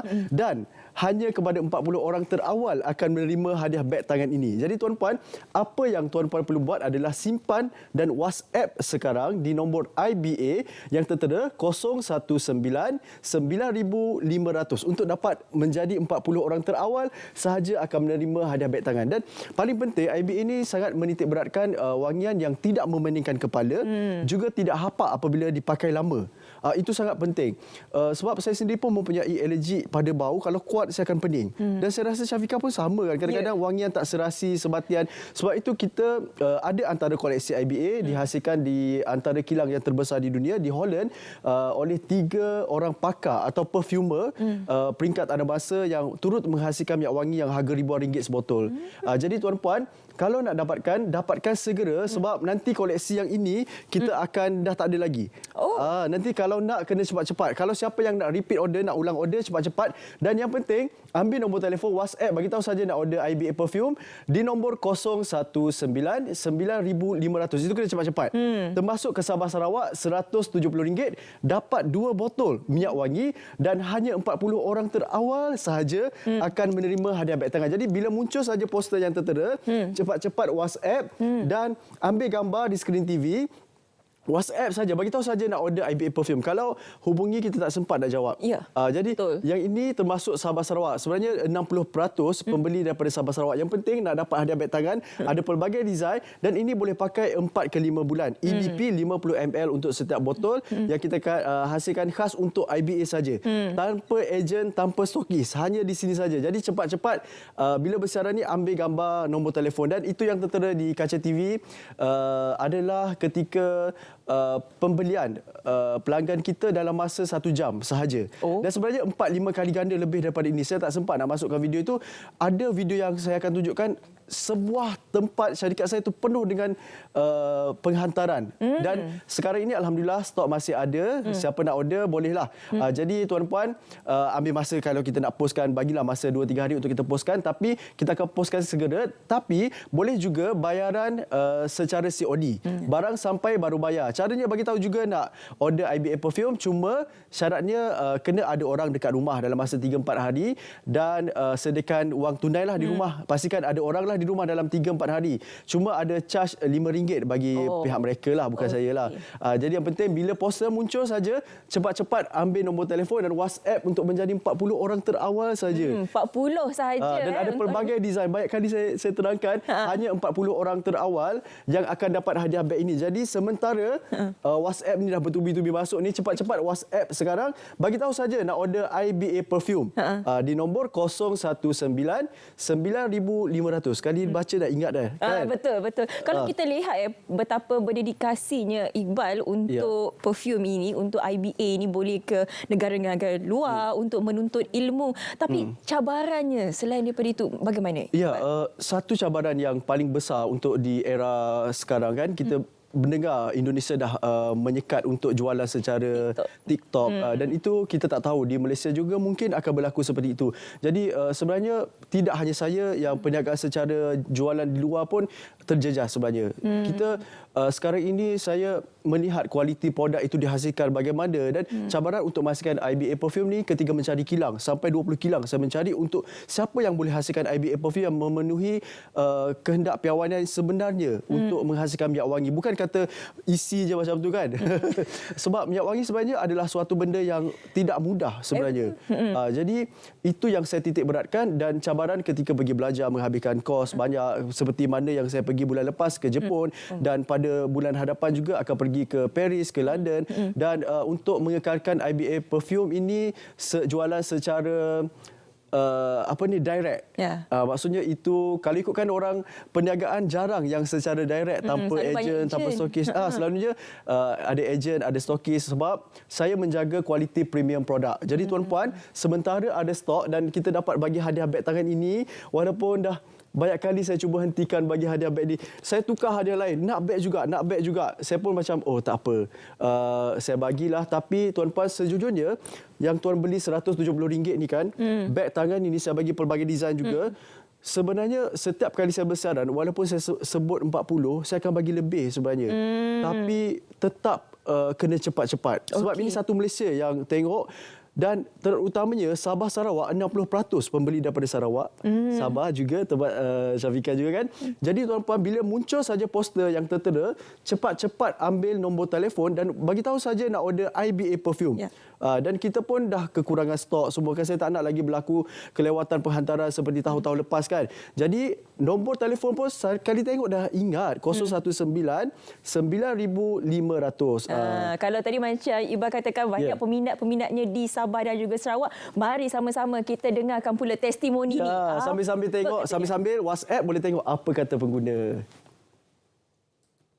I dah biasa pakai perfume jenama yang mahal gila, yang ribu-ribu. Tapi lepas I jumpa Iba perfume ni, I dah tak pandang dah yang lain. And as a doctor myself, yang jumpa ramai orang in my daily life, I make sure to jaga my image. And one of it is to make sure that I smell great, so people will be more confident to be around me. And sometimes they even ask me, my own patient, dia cakap, "Doktor, you pakai perfume apa? Sedapnya, mesti mahal kan?" I cakap, tak adalah, I pakai Iba perfume je. And then sometimes kita penat kerja kan, biasa balik rumah dah busuk-busuk kan, tapi bila pakai Iba ni, balik rumah pun stay wangi, I basuh baju pun stay wangi.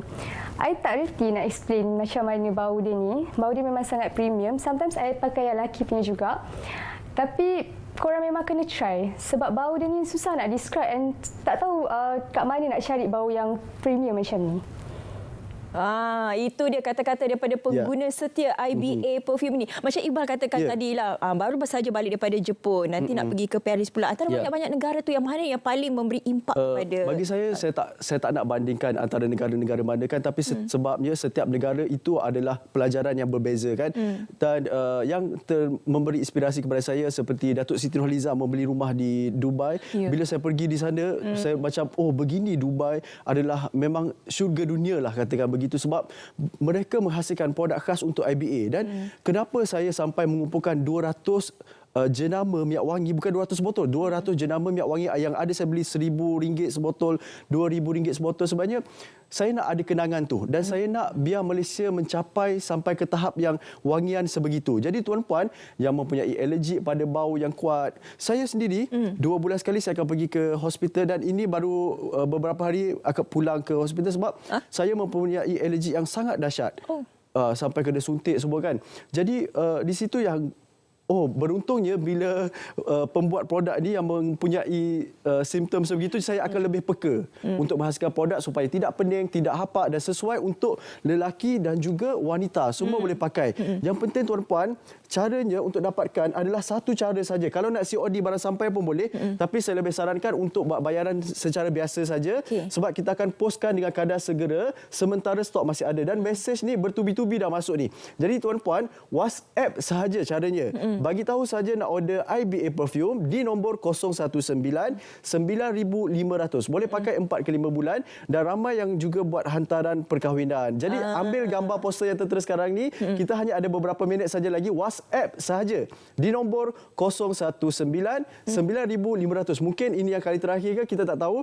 Untuk bersiaran juga nanti ambil nombor telefon yang tertera dan saya insya-Allah kalau ada rezeki kan, saya selalu sebutkan saya nak sangat taja bintang RTM untuk menjadi penaja utama atau penaja sampingan. Jadi pembelian IBA, apa yang saya lakukan untuk IBA adalah perkemaskan dari segi penghantaran, dari segi management, semua saya akan kemaskan dan saya pun dah mengambil banyak orang staff yang baru yang lebih profesional untuk memastikan produk IBA ini menjadi lebih bagus. Bagi saya, setiap produk itu pasti ada kekurangannya tapi IBA cuba untuk lakukan yang terbaik. Dan kali terakhir saya bagi tahu, siapa nak, kita ada berapa saat saja lagi, RM170, 40 orang terawal saja akan dapat hadiah beg tangan ini, 2 botol minyak wangi untuk lelaki dan juga wanita dan kali terakhir untuk ambil gambar poster yang tertera, WhatsApp sahaja di nombor 019 9500 IBA perfume.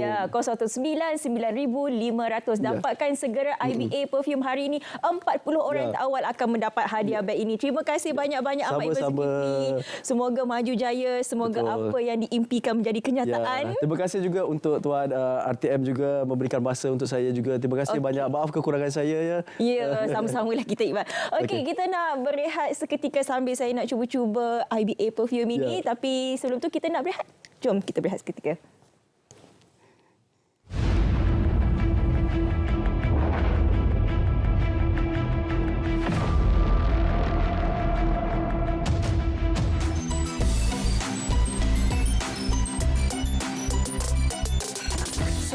Manager Komunikasi dan Multimedia Malaysia MCMC menggesa mana-mana pihak yang terkesan dengan penyebaran berita atau kandungan tidak benar untuk mengambil langkah-langkah berikut. Buat laporan polis bagi membolehkan siasatan dijalankan. Sertakan sekali dengan bukti seperti tangkap layar, screenshot serta pautan URL kepada kandungan berkenaan, termasuklah maklumat seperti nama dan maklumat individu, termasuk ID akaun dan nombor telefon yang melakukan sebaran untuk membantu siasatan. Buat kenyataan penafian atau penjelasan terhadap sebarang dakwaan yang tidak benar atau tidak tepat bagi menghentikan berita atau kandungan berkenaan daripada terus disebarluaskan. Membuat laporan penyalahgunaan secara terus kepada penyedia platform seperti Facebook, Twitter, Instagram, YouTube, TikTok dan sebagainya dalam memastikan penggunaan adalah mengikut terma perkhidmatan serta piawaian komuniti yang ditetapkan.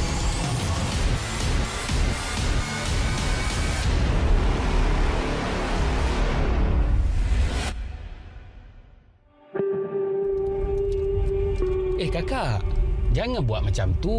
Kenapa? Kan ayah ada bagi tahu dulu, tak baik buang sampah merata-rata. Berdosa tau.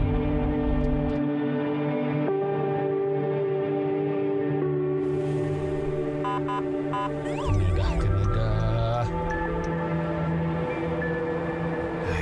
Saman ni. Tuan. Apa bagi, Cik? Minta IC, Cik? Boleh. Kesalahan lampu merah, Cik. Tuan, Tuan, kau timas sikit, Ayah, janganlah macam tu. Itu kan rasuah. Berdosa tau. Betul apa yang nak Cik cakap. Jangan lama macam tu, Cik. Ni saman. Maaf, Cik. Hati-hati madu, Cik.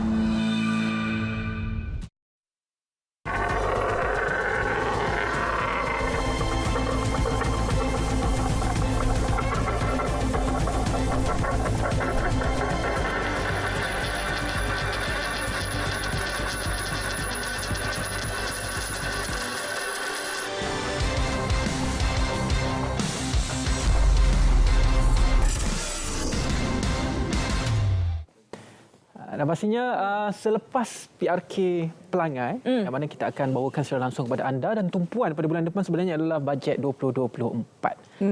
Apa yang menjadi bajet tumpuan nanti mungkin banyak isu-isu yang perlu disentuh dan juga perlu diselesaikan dalam bajet 2024, dan antara yang menarik jugalah untuk kita tahu berapakah bajet diletakkan dalam Kementerian Kesihatan juga Kementerian Pendidikan, antara dua kementerian yang mendapat bajet paling tinggi. Kos Sara Hidup pastinya akan berikan tumpuan. Tapi sebelum kita menyentuh mengenai belanjawan yang akan kita sentuh nanti, jangan lupa kita masih lagi memberikan sokongan kepada kontingen negara yang masih lagi berjuang di Hangzhou sebenarnya untuk Sukan Asia 2022, dan anda boleh saksikan siaran secara langsung di TVOK RTM Sukan dan juga melalui RTM Sukan Sukan Asia. Di RTM ini ada 6 saluran semua sekali, jadi boleh saksikan di manakah link itu di RTM Click. Jadi berbaki 4 hari lagi, apa yang kita perlukan dan mereka mahukan adalah doa rakyat Malaysia. Dan semalam satu keajaiban berlaku sebenarnya, dan kecemerlangan jugalah untuk kem Sukan Asia, kem Sukan Negara di Sukan Asia pada tahun ini. Alhamdulillah. Jadi terima kasih kepada anda yang menonton kami seawal jam 8 pagi tadi. Seperti mana yang saya selalu sebut, yang baik yang kami berikan kepada anda, ilmu-ilmu itu simpan dan juga amalkan. Ya, dengan cuaca yang masih tidak lagi menentu ini dan juga keadaan yang masih lagi berjerebu di sesetengah kawasan, jaga diri, jaga keselamatan dan juga pastikan minum air yang secukupnya. Itu yang paling penting sekali, nasihat daripada kami berdua. Khas untuk anda penonton Selamat Pagi Malaysia dan juga semua yang menyaksikan kami bermula jam 8 hingga 10 pagi ini. Terima kasih kepada anda semua. Wakil penerbit Kamal Firmansyah. Dengan itu, Assalamualaikum warahmatullahi wabarakatuh. Salam Islam Madani. Bye.